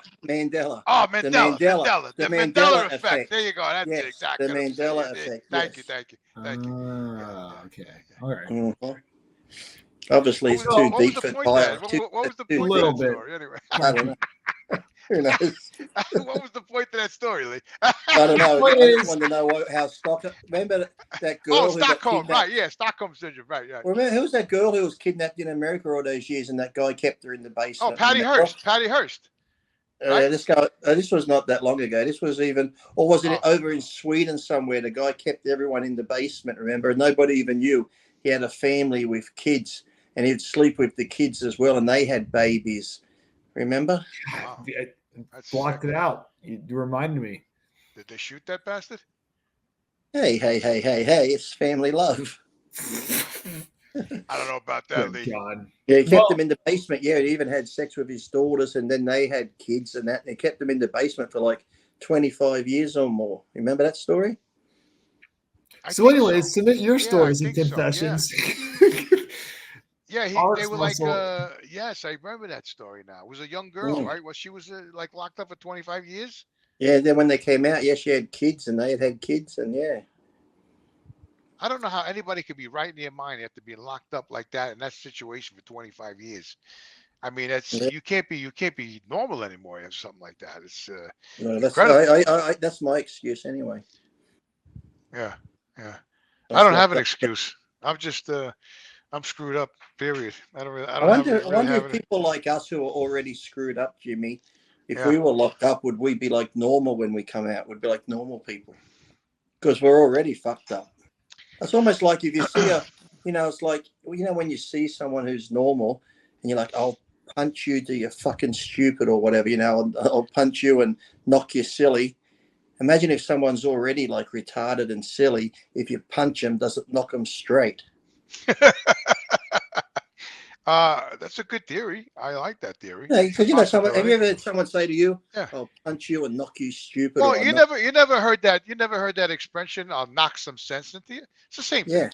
Yeah. To So say if you're a someone's- retard and Yeah. you're screwed up, and then your father or your good friend says, "I'm gonna knock some sense into you," that's exactly what he's saying. He says, "I'm gonna punch your lights out so you wake up and you make some sense." That's exactly right. Yeah, I agree 100%. So say someone's already like on off the spectrum, like Yeah, and you right. punch them hard enough, will they wake up and go, "Good evening, sir. How are you?" Very prim and proper. Like, Yeah, that's the old expression. I'll knock some sense into you. Exactly. That's what that is. That's what that comes because you from. figure some people have been Yeah. normal, they've had a head hit, and then they've become duh. So say you're Yeah. already duh, punch Yeah. them in the head, and then they become normal. Well, there's been movies like that where a guy got in an accident and he was totally out of his mind, and then something else happened. He fell down the stairs later on in the movie, and he came back. I believe that. I believe that. That's a great possibility. We need to go. Maybe we need to go somewhere to some place where they have a few of the special people and start punching them to see if we can make them smart. Yeah, we could do that. We Great could do that idea. together. Yeah. We'll go If to I'm- Make-A-Wish or House with No Steps and just start Ronald McDonald House and just find people, or go to a place like One Flew Over the Cuckoo's Nest and say, hey, hold up on the medication, and we'll just start punching them. Well, I got to say something. So the One Flew Over the Cuckoo's Nest was almost kind of like that, except he really didn't punch them, but he took them out on a bus, he took them on a boat, Yeah. and they were And they actually put almost. the shock treatment, remember? Yeah, he got the shock treatment. Yeah. Yeah. And then it was funny because he came out after he came out, they were all like waiting for him, and he acted like he was all like, and then he started laughing, and they were all happy that he was Until the very last time, they remember the last time they really Yeah. vegetable, and then the Indian guy got the water fountain and snapped it out the ground and smashed the window, and he escaped by himself. Remember the Indian guy? Well, Yep. let's take it back a couple of notches. When Oh, they okay. brought What a Jack movie talk Nicholson, this episode. when they brought him into the dorm there, and they laid him down in the bed, the Indian was watching. They did it in the middle of the night. They didn't want anybody seeing it. And after they left, after the two guys left, the Indian went over there and he says, "I knew you wouldn't, and I didn't want to leave without you. I knew you wouldn't leave without me." And he looked at him, and then he noticed that he was like lethargic, And then he picked him up, and he saw a huge scar on his head, and he was like. He's like, "I can't leave you like this." And then he took the pillow, if you remember. Yeah. And he snuffed him out with the pillow, and killed him. And then he took the sink and threw it through the window. Yeah. It was a great movie. That was a really great movie. Yeah. Confession. It works. Firstly, Jimmy and Lee, big fan of you both. I'll try and make it as short as I can. I've been married for nearly 10 years. We had 4 or 5 good years, but basically she's like how I assume Jimmy's ex-wife to be, except for this stupid hair. No. So not good, I guess. Oh my God, that story's still circulating out there. I moved to a new job a few months ago in the department at a head office that I need to liaise with. There is a woman who, for anonymity, I'll call Dave. Okay. His words, not mine. Dave. Okay. Dave? Yeah, he's for some reason chose. He says there is a woman for anonymity. I'll call Dave. Okay. Well, if her I name don't- was I don't Michelle, really if her quite name was understand- Michelle, I why don't couldn't he just say understand Sarah? that, Tyler. I know, me either. It's kind of weird, isn't it? Well, why? If her name It's was a little Michelle, strange. he could call her Sarah. I figured I was gonna leave that part out, but I was like, no, we should dwell on this part because it's really weird for him to have written that. I think he's got Wait, a so, real read that one more time, Tyler. Yeah, I'll read the whole thing. I moved to a new job a few months ago in the department at head office that I need to liaise with. There is a woman who, for anonymity, I'll call Dave. Okay. You could call her any woman this name. Like 'cause we don't know you any or other we don't woman's know name, her. but like, nah, Dave Palumbo. He's into Dave. He probably imagines Dave when he's with this woman. Yeah, I think that's what we're getting at here. Yeah, I I was good. I didn't want to really go there, but is that where we're going here with this? I mean, it's I don't know. It's the only reason we had to dwell on it, honestly. All right, continue. Carry on. Carry on. I called her one Saturday morning for totally work-based reasons and ended up on the phone for 2 hours just chatting. It felt like I knew her forever. Since that day, we were on the phone to each other constantly for a month until we finally decided to meet up. She lives the other side of London, about an hour and a half drive away. Oh, we're in London. I did that once, but never Hip, pans hip, out. hip, hip, tally ho. Hip, hip, cheerio. For the last 6 months, I've been making excuses to go and see her every Friday. We stay together until about 4 to 5 a.m. and then go home to our separate lives. Could have went Also that way. has a Could have went partner. that way.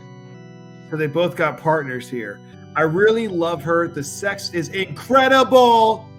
He put it in capitals, so I had to. Oh. Never had head like it, and I want to be with her. I never had it like that. Sorry. Never had it like that and want to be with her. We keep talking about leaving our partners and being together. We've even started sending each other houses we could rent together. Oh, they're planning steps. Ooh. Yeah. People are Go, going go to hurt Dave. if we do this. People are going to get hurt if we do this, but if I'm honest, I don't really care. Opinions, please, you absolute legends. Well, Well, he's you in want me to love. go He's first? in love with. He's in Go love ahead, with. Lee. Go ahead. He's in love with Dave. So this is what the thing is. I don't know what excuse they have when they get home at 4 a.m. in the morning and say, Yeah, right. you know, Constantly. Like, what the fuck? constantly. Yeah, but it's like my advice would be, well, this is the thing, see, because they're both in relationships and they're doing this, it's the excitement, even though they know it's wrong, it's the excitement, blah, blah, blah. If they do leave their other partners and get together, guess what? Maybe that excitement's going to go away. And now that you're stuck with Real this person, maybe this person you're with is not really the person for you, because, you know, when you're having that little fling and affair, it's all exciting, but now you're actually living with them 24/7, they might get on your nerves and you might discover you have nothing in common at all. The only thing you had in common was this fun hookup sexual thing that you're doing behind your partner's backs. But now you actually have to live together. Guess what? It just becomes another relationship. Yeah. You're going to get down the rabbit hole, get bored. He's going to go off and cheat with somebody else, and the circle is going to start again. So you either got to knock it off or get together and face the consequences, and that's it. Yeah, I got news for them. They're already hurting people. You know, I'm sure they're, like you said, you're staying out that late constantly. They already know some shit's going on. I have to agree. I have to agree with some of the stuff that Lee said. Not all, though. Not all. I mean, so basically, you know, he's listen. He's married. He shouldn't be doing any of that stuff. You know? If you met this woman and things are going sour with your wife, separate, you know, and then venture on with this other person. I think what's happening here is the you know, like the no-fly zone, the excitement of doing something wrong. You know, you're meeting this girl and she's got a partner, you got a partner, and you're having the sex, and it's forbidden territory, and you're lapping up each other and all that there because you know you're not supposed to be doing it. It's naughty, it's bad, and all that. That's what the excitement is. You know what I'm saying? But then, like Lee said, once you move in with the girl down the road, I'm just this going is the to part pee. I- I'm yeah, just going to yeah, pee and get a drink. I'll be back. yeah. Carry That's what I understood. This is the part that I agree with Lee is 100% is that if he left his woman to be with this other woman, and then down the road the sex wears out, because it's always exciting in the beginning, but then The as grass time is goes greener. on, then all of a sudden the guilt's going to start setting in because he's going to say, wait a minute, my wife, maybe she wasn't really a bad person, she did this, she did that, she took care of this, and now he's finding actually things out that he toxic. don't. Yeah, now he's finding things out that he don't like about this other girl because he never really living with her before. Now he's finding out that he don't like the way she eats. She don't like the way she brushes her teeth. She don't like the way she leaves her bra hanging on the lampshades and the clothes and her underwear on the floor and her shoes all over the fucking place. So yeah, Oh man, and then you could she's start like saying to that. yourself, well, you never know, Tyler. This is what happened. You don't know people's habits. You It's know, true. yeah, what I'm saying? You don't know till you live with them. So once you start to live with them and you see how they operate, you might not be happy with the way that the person operates. So now you're going to think about what you left, the knowing, you're with your wife 10 years, so you already know how she is. But now you went with this other person, you left your wife for this one because the sex was good.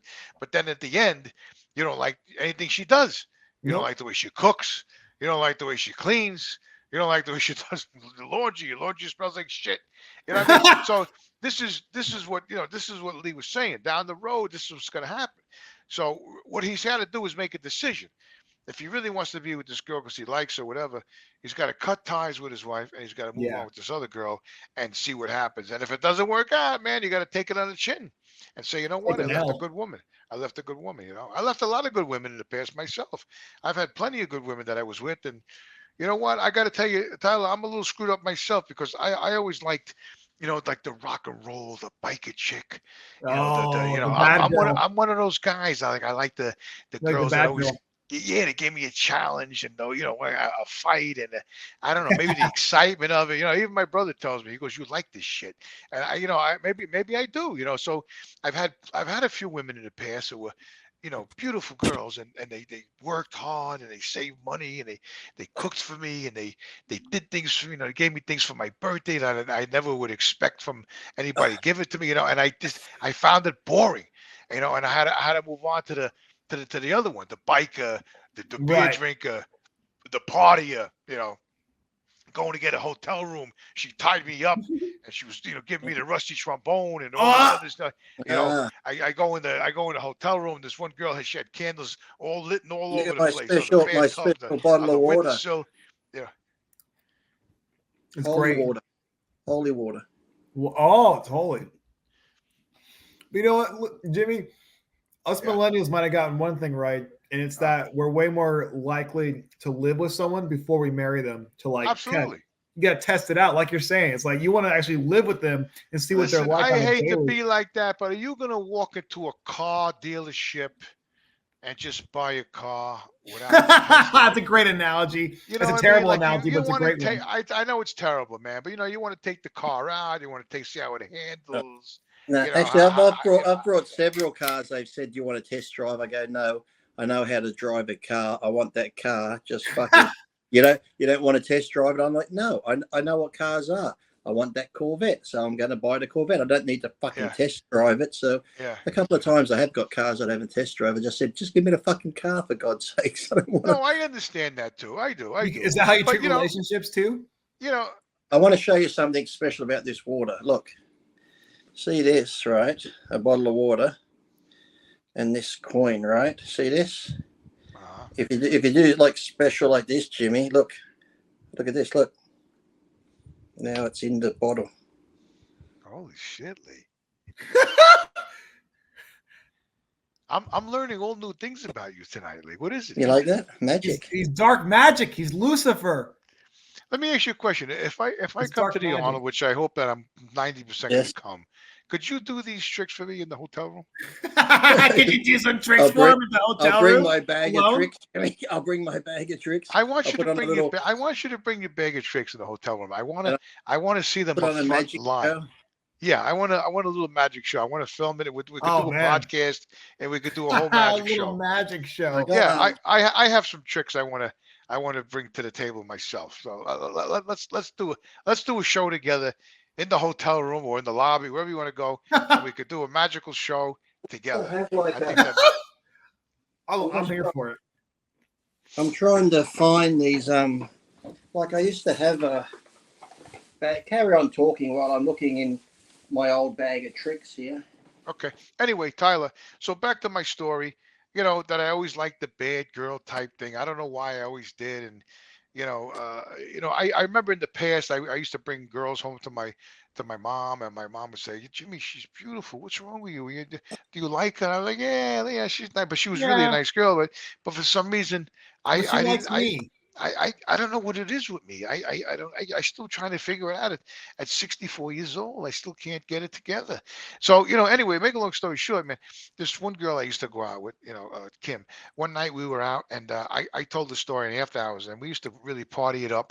And I used to drop her off on the road and then take off with the car. And then I would go down a block, I would turn around and then come back and she'd be Oh, yeah. hitchhiking. Yeah. And then she would get in the car and, and we would do the whole thing. She goes, "Hi, what's your name?" I go, "Bobby." "Oh, Reminds me of Bobby, Dave hi. Chappelle, like doing voices for people when he does that. I'm Lucy. I says, "Oh, how you doing, Lucy?" He says, "Are you going anywhere close for?" She goes, I'm going down the road. Okay, Then we used to do this whole thing and then end up in the hotel room and forget about it.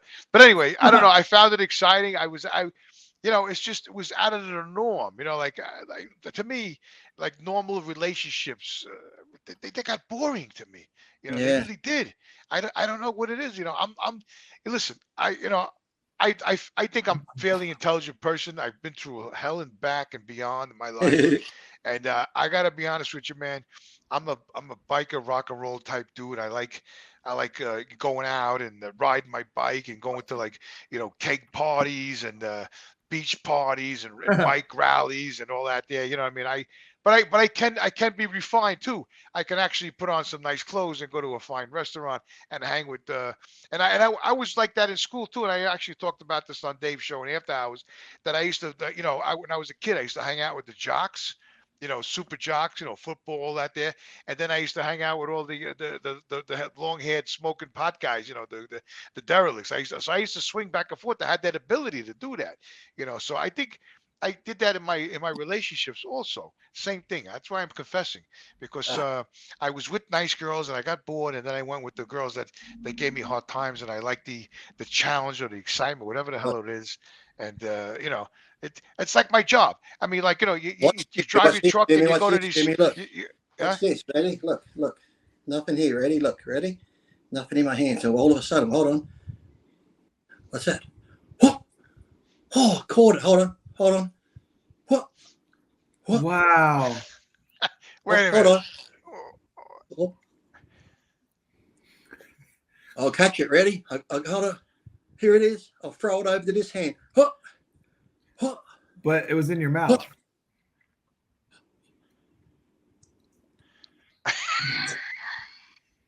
Here it is. I'll throw it up. In the air. You're not sticking out of your mouth. Ruin it for Oh, me. I caught it. Yeah, I'll throw it up. Oh, Jimmy's done. It's killing Jimmy. He's Hold on. Wait a really minute. Hold on.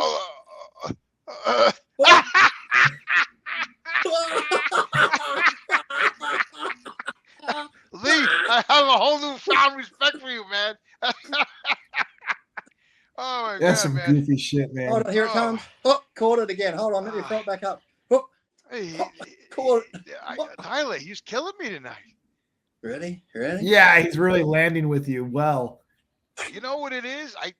He is in touch with the dark side, so that's where that's coming from. Yeah, these are the dark arts if I've ever seen them. Hey, look at this, Jimmy. 100%. That's Jimmy. what this is. 1 minute he's talking about physically abusing the mentally challenged, and now he's doing magic Jimmy, tricks. where's it going, Jimmy? He should be doing shows at the Luxor with Chris. Oh what's his yeah, name? Hold on.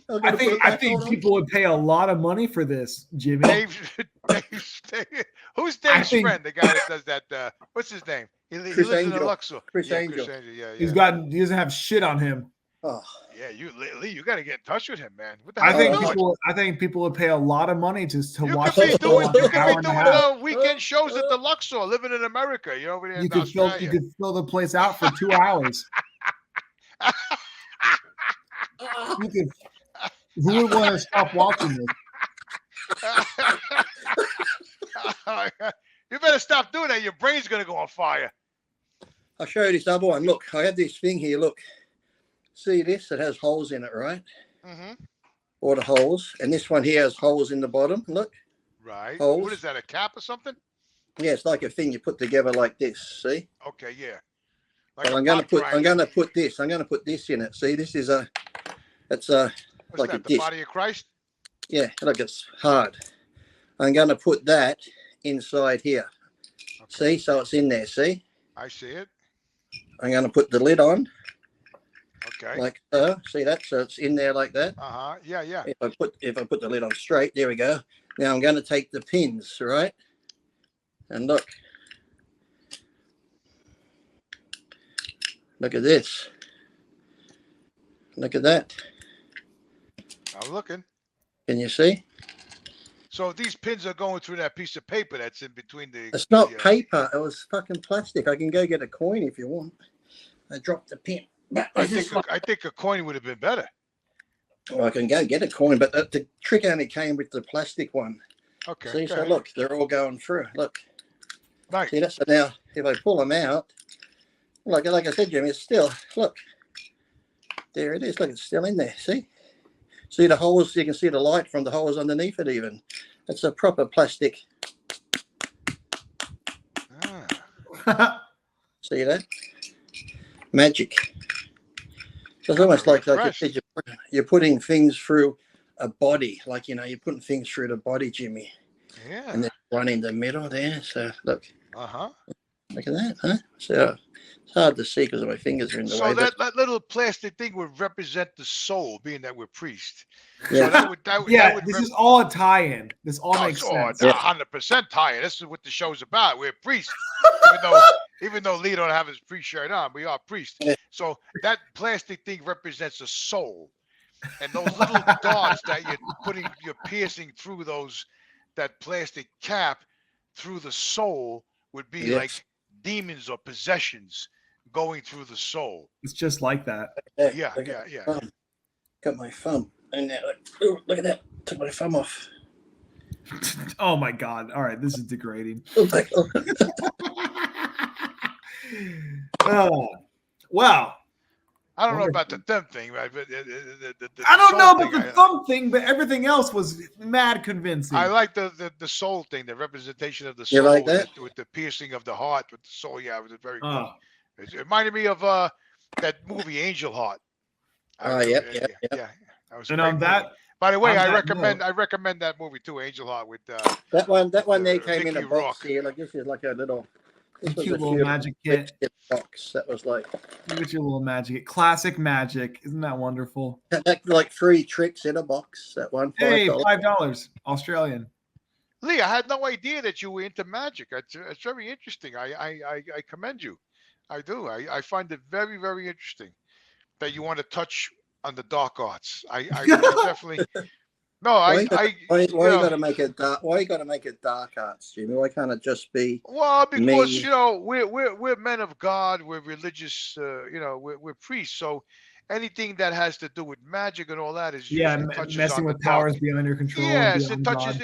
It's And in the dark. what's the biggest? yeah. What's the biggest trick the devil played? Was what the pretend he didn't. The biggest trick that the devil wants is that you don't believe he exists. That's the Yeah. biggest trick that the devil has for us. Mhm. But actually, because of what's going on today in the world, he's exposing himself because we're probably near the end times, and this is the time where he's going to expose himself, because Right. the day of deceiving mankind is over. Now it's out in the open and out front that we can see it. Those who believe in Christ and believe in God can see it wholly with their eyes now today, what's going on. And speaking of our final confession of the evening. Oh, he got the balls back. And you notice that the light that you're passing through your ears and your brain is not white, it's red. So Look how I catch it. Yeah, I catch it. I just throw it. You from have here. to. You're doing great. The only thing is when you spit out, you have to spit out of your mouth. You put it in your mouth, and you gotta like spit it out. I'll There come it down my is. ear. Look, here it goes. Look, in there. In the ear, out the mouth. Okay, there it is. Yeah, that's what I wanted to see. I wanted to see. That's pretty convincing. And now you gotta equally cough out what? How many? that 4, actually 5? reminds Okay, me he's of pulling them out you of the ear. Okay, you're eating those sperm covered cookies. That's what that reminds me of. Oh, Jimmy, In you were the- past it. I'm not past it. That's still bothering me. Still I don't know about the cookies. It was more the vision of you licking the jizz off the chest. Touche. Push further every episode. I'll drink, somehow. I'll drink to that. I'll drink to that too. Hold on. I'll drink to that. That's definitely a ringer. I literally have to drink to this. Okay. Got to wash it down. Hello, fathers. Yep. I recently quit my job, even though I was the foreman at a construction site. Oh. Wow. The boss kid. There's a lot of details in here you can listen for to try to get like a picture of like the whole situation. The I already have boss a picture. Go ahead. The boss kid became Mr. Clipboard and told on every little thing we did or didn't do. Oh. One morning, I felt he said that one morning, I felt he said that I wasn't doing shit and that I haven't gotten anything done with him being there for an hour. I told him to watch now how he talks to people and poked him in the chest. I'm getting distracted by Lee with the story. Could you I back haven't, it I up a haven't little even bit? opened that one yet. I haven't even- The gambler's mark deck? What the fuck? I was trying to listen to the poor man's confession, and Lee's showing us magic tricks. So back it up a little. So the boss's son with the clipboard said that he wasn't doing shit, right? He felt like he said that. He didn't Right. actually tell us what he said, but he felt like he said he wasn't doing shit. Oh, he's assuming. Right. He's assuming. Which is typical, boss's son. Go ahead. Right. And so I told him to watch how he talks to people, and I poked him in the chest. Oh, he physically assaulted. Oh. Ah. Of course, he went and told his mommy, the general contractor. I wonder if it was actually his mommy or if it This was is just like a family affair, this whole business, isn't it? me. She sent me home and was telling me off even more. So I said I quit. Usually Wow. I never lose my cool, but I'm tired of being verbally abused by people. The Yeah. hard part is that I'm a painter and it's hard finding work in a rainy season. Although Oh, I thought about that before you lost your fucking flew off the handle, shouldn't you? Lee, be nice. The Although- guy's being abused. Although I have, I haven't heard any abuse. He said I got he a feeling felt the like- two Well, fathers he are going just to. said that he's constantly being verbally abused by the family that he works for. Yeah, what sort of verbal abuse? Has he given us an example? What These two they fathers said- already. All right. Let me finish. You guys are clearly, you got some differing opinions on this one. That's good. That's great. So, okay. Although I have faith, I'll find work. Should I have kept my mouth shut Oh, Yes. Lee And gotten- touched on that one. and just gotten through the day, or was I right in standing up for myself? Go. Oh, you're right for standing up for yourself. Wow, There, that's you're a sitting at home good fucking double-edged jobless. sword there. Yeah. Sitting at home jobless, can't pay your bills. Yeah, you really showed them, motherfucker, didn't you? That's a double-edged sword there, Lee. That's a double-edged It's a sword. double-edged No. sword. I have Yes, a it sword. is. I have a sword right here. And Oh, the it's not sword, double-edged the though. sword only has one edge on it, and that's the right edge. This Oh. guy just lost his shit. We don't even know what the verbal abuse was. It could have been just do your job better. You know, look at the corners where you painted. You've made a mess. And to this little snowflake, Oh, they're abusing me. They're telling me to do my job properly, even though you think you're doing your job properly. Maybe you're not doing it to their standard, and because you don't like it, you quit. And before then you get home after you quit, going, "Here, I showed them. Oh fuck! Wait a minute. I got rent to pay. I got bills to pay. Oh, how am I going to do that? Or maybe I shouldn't have done that. You know what you did was wrong. Your boss is going to tell you what to do because he's your boss. You're getting paid. How's it feel now to be on food stamps, you prick?" Holy shit! Now that was a Lucifer hot take. Wow. Wow. Well, I have a different version. Oh, well, tell us, Judas. So, you know, I hear what Father Lee is saying, but you know, let's look at the difference, the other side of the coin. Okay. Maybe the guy is very, very talented at what he does, and he's good, and he's there every day, and he does the right thing. And these people are just messed up in the head, and they constantly, mess with him, and he's got to deal with the entire family. And he's only one person. He's got to deal with the mother, the father, the son, and they have this power trip going on. And this guy's probably the best employee they have. Your story loses all credibility. The story loses all credibility right there, because if he was that good, the family would be like, "This guy is that good. We have to do less work. We do less work." No. Listen, Lee, I know a story. I'm not going to mention who I know, who it is, but it's the same exact story. A talented man. Customers love him. He does the right thing. He knows his job. He's totally talented at what he does, but the family has mental problems. They are on a power trip, and they're constantly messing with him and saying things and insulting him and decimal pointing his pay and not giving him stuff that he's supposed to get. Decimal pointing the pay. Absolutely. Yeah, the decimal point. Yes, the decimal point. They're out there. So this poor guy, maybe he was fed up to his eyeballs with this. He couldn't take it anymore. And then when the kid finally came out with the clipboard and did what he did, and said that the guy, is this and that, and he did the clipboard thing with his father, and the guy finally said, "That's it," even though he knew that he wasn't going to have money to pay his bills and this and that and be broke. He wasn't thinking about that. His honor and his pride was higher. The integrity was higher than the fact that he knew he was going to be broke and he wouldn't be able to go buy breakfast and go get a loaf of bread, because his integrity and his respect for himself and his honor himself as a man, because he was so talented and he knew he did the right thing, and he knows that these people got mental problems. That's why this man walked. Yeah. That was but I got something. I got a message for this guy. I got a message for him.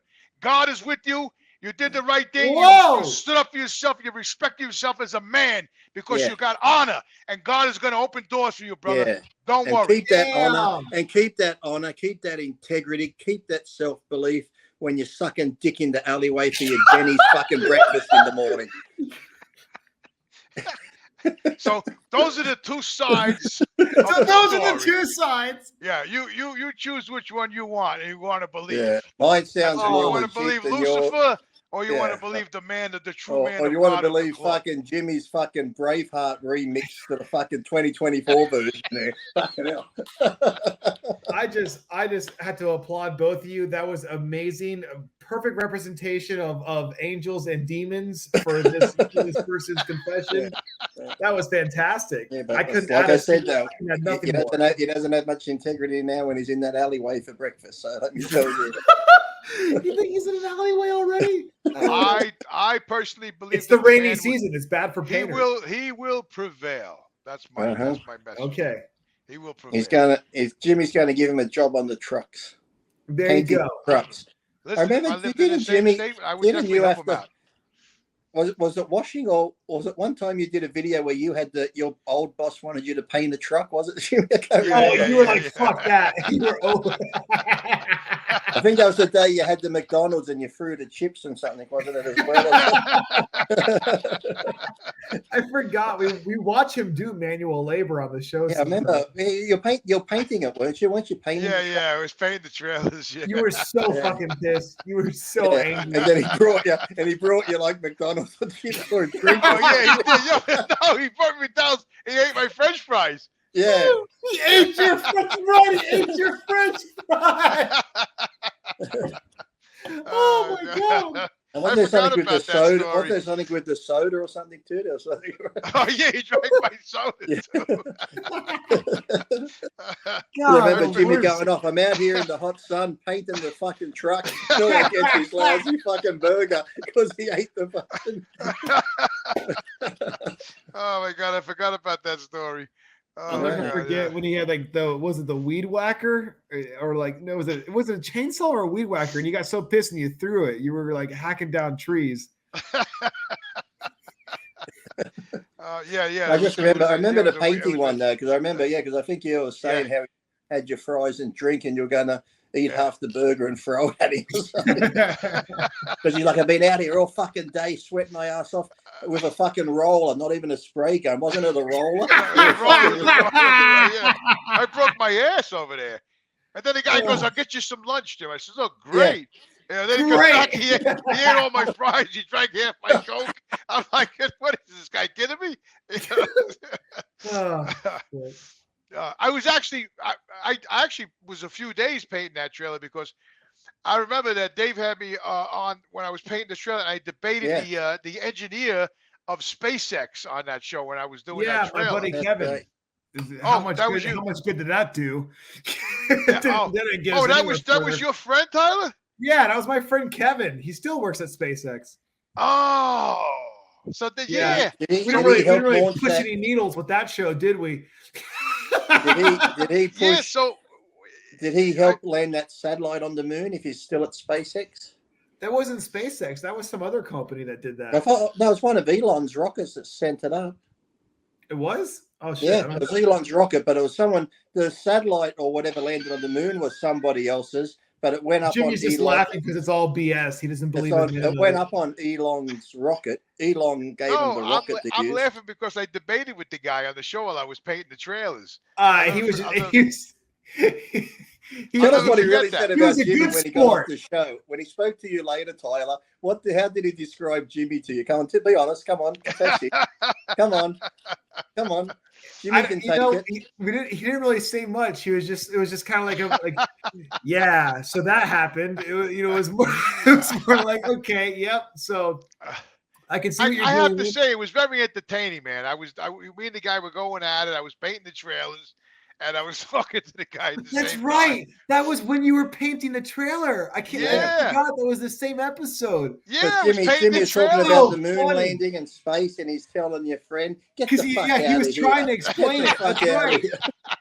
He was trying to explain it. He's like, "So here's how a rocket works." And you're like, "Okay, Jimmy's bullshit." Like, get the fuck out of here. And that dickhead driving around the fucking moon, waiting to pick his mates up, just flying around the fucking moon like an asshole. Get the fuck out of here. Get the fuck out. Yeah, right. Get the fuck out of here. He's baiting the trailer. That's my favorite line. Get the fuck out of here. Get the fuck out of here. Okay. I bet your mate was glad he came on that show, wasn't he? Yeah, no, really. He had a good time. I think I properly prepared him for the argument. I think he knew what he was dealing with. Did he just say the guy you're going to argue is very special? So just be nice. He's very set in his beliefs, and he's also doing manual labor that it's upsetting him. No, I just remember the way Jimmy was painting. Then he just stopped and goes, and that other asshole is just circling the moon, waiting to pick him up. He's like, come on. And then he'll go back to painting. Get the fuck out of here. Then he'll stop again. So what? He just fucking picked him up, did he? He didn't take any photos. He just fucking flew around like an asshole. Get the fuck out of here. That was a great show, man. I gotta say, that was the best, man. I would not have had that any other way. That was amazing. People were loving the fact that I was painting. Well, the sad thing was, this guy thought he was coming on for a really deep intellectual debate. And instead, it's like this guy painting a trailer, shitting on any argument. Not even paying attention on any point. The guy from SpaceX is talking all this good talk, and Jimmy's not even paying attention. Just no. Get the fuck out of here. He just waits till he hear the word rocket. Yeah, a fucking rocket. Okay, yeah, bullshit. You're gonna tell me a rocket is lifting off. He thought he was gonna see some dude suit and tie at a desk or some shit. Yeah. You're gonna tell me you're gonna pack a rocket with fuselages and just Yeah, He thought he was going on a show with fucking Ed Koppel or someone. no, dude. Neil deGrasse Tyson. Yeah. Jimmy just Oh, walking around the truck telling him to get the fuck out of here. Oh, then the rocket just went up. Oh, Fuck off, that Jimmy. was I forgot about that shit. That was the best, man. that And the whole that was a time, great- that was one my of the boss- better episodes. My boss was there. He was painting the truck too with me, Yeah. listening to the whole thing. Oh, that was funny. Dude, shit, that was man. like one of the best after hours. Between that one and when you tossed the chainsaw / weed whacker into the woods. But it's just those were funny the two way best- Jimmy was describing it too, when he's like, and these 3 fucking assholes are on the moon, and that other fucking asshole's just flying around. just flying around. That was a classic. That was a classic one right there. I man. miss That was good shit. the episodes of After Hours when Jimmy was like pissed as shit in his truck, and he'd be like hopping around, you know, Oh, yeah. just flying around the Well, room. the wipers weren't working, the heater wasn't Yeah. working, the fumes were coming in. I had a And you fire. can just see him, you can see him bouncing I know. violently around. Oh, That's yeah, one of those good air ride seats. Yeah, the air ride just shaking you, fucking throwing you around that cabin, man. Fuck this fucking truck. Oh. I'm going- And he'd be like, "Son of a bitch! God damn it!" And then there was the episode too when he went over the fence and that fucking dog attacked him with the leather jacket. He's like, Oh, fuck yeah. doing this. I'm fucking bringing this truck with fucking oil to fill up the heater. And a fucking dog attacks me. Caesar. That was the name of the dog. I'll never forget it. You learned the name of the dog. I He came on maybe the had his- show- maybe had his jacket on. Jimmy's like, look at my fucking jacket. I'm trying to put fucking oil in the fucking dog.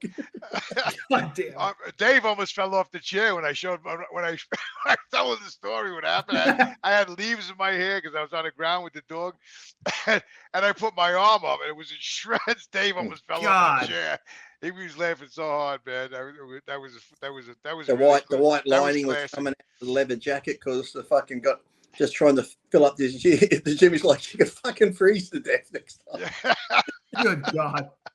Oh, that was classic shit, man. It really Well, was. speaking of crazy stories, submit yours down below. RX Muscle Yes. Confessions at Gmail. Like and subscribe, like they say, Yes. Like and Ring- please write it. the The bell. most Ring the important bell. thing is please write into confessions because we love elaborating on the stories and sharing with everybody. That's great Yep. stuff. We like man. to share the pieces that they don't share.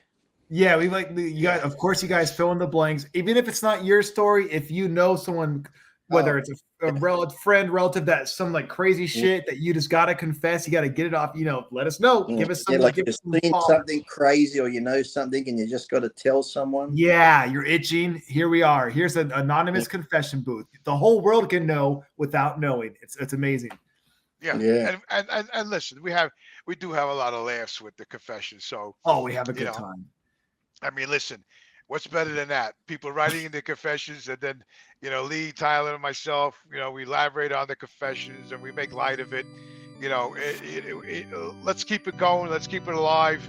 Hell So yeah. we can continue on, and hopefully I end up at the Arnold next And weekend even with Lee. and even the And, ones who have written in and they have written in again and again, also let us know that if the way Jimmy and I have answered you, good or bad, has made your situation better or worse. We'd like to Yeah. know. That's a good one. Yes, please. Yeah, elaborate on that too. If we helped Yeah. you, or So you Or know we what? made you wanna The commit advice you suicide. gave me, now I'm in Yeah. now I'm in Well, a I worse. followed your Now I'm in a advice. worse situation. I took your advice and now I'm in a worse situation. Yeah, now I'm in jail. oh, my wife left me. Yeah, my wife left me. I'm in jail, but I We'll took see. your advice. I left my wife and I ended up with this girl. I found out she was a guy, and I've never been happier. and I've never been And happy. my wife was upset that I left. She put the kids in the car and drove it into the lake. And Oh my And we've God. never been happier. All right. And on that note, anything else, fathers? No, No, Yeah. that's it. We just, we wanted to just say thank you very much for coming every week and listening to us and listening to the confessions. And we enjoy it. We love it. We love you guys. And we have a lot of fun doing I it. think enjoyed Jimmy's confession this week of licking up the lap. Yeah, You know, I had a couple viewers. I had to elaborate a little bit. Listen, when we read the confessions and we elaborate, we also confess ourselves because it brings it out of us, And sometimes Lee digs in a little too deep in the mind, and we get stuff out that we don't want to really talk about. But That's because we're gonna, I am the master of bringing it out. I've been reading this book. Yeah. Beautiful cover. Yeah, it's nice. The Art of War. That's how I read all this about the Japanese and the art of war, how I can defeat the enemy, and that's how I bring it out of you, by psychologically getting into your 100%. Yes, you get into the mind. You're like Mind Kemp from Hitler. Yeah. So I just want to say, thank you from my heart, for everybody writing in the confessions and the ones that are going to continue to write in the confessions, and so Lee and Tyler and myself could read them and enjoy and share, and we could laugh. That's what life's all about. Life is about, listen, we all work hard like animals to pay our bills and our taxes. Not the painter. He doesn't. The painter doesn't. Oh no. Well, the painter, well, he will. But so like we all work hard. So why not laugh and have some fun on a weekend? And that's why we're here. And that's why gotta laugh at the crazy shit. Gotta laugh. We gotta enjoy ourselves. We're only here for a short time, man. When you see who you got for president right now, you gotta laugh. Or you gotta laugh. You gotta listen. You can't take things with to the heart. You gotta take everything with a grain of salt. So, like I said, let's continue the show. We love it. We love you, and we want to laugh, man. That's what it's all about. We want to enjoy ourselves. So, hell yeah. God bless you guys this weekend. And Lee and Tyler and myself want to say God bless you. And let's continue on. Satan bless you. Rachel's coming for the end of the show. What's wrong? Hold on. Rachel has came in for the ending of the show. Okay. No. I just wanted to know where the chicken was for the kids' dinner. The chicken for the kids' dinner? Yeah. What chicken? Your kids? Chicken breast, chicken thigh. I didn't get any.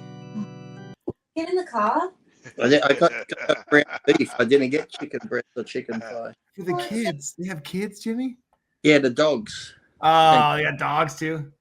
Yes. Nice. Is there anything you'd like to add to the end of the show? I don't know. What was it about? Oh, there was some confessions about a guy who was a painter, and he said that his boss and the family business would abuse him verbally, and that's so he quit his job, and now he's got no money, and he's sucking dick in the alleyway to get nuts for breakfast. He said, was he impulsive in doing what he did? I said, yeah, maybe you should have lined up a job before you quit your other job.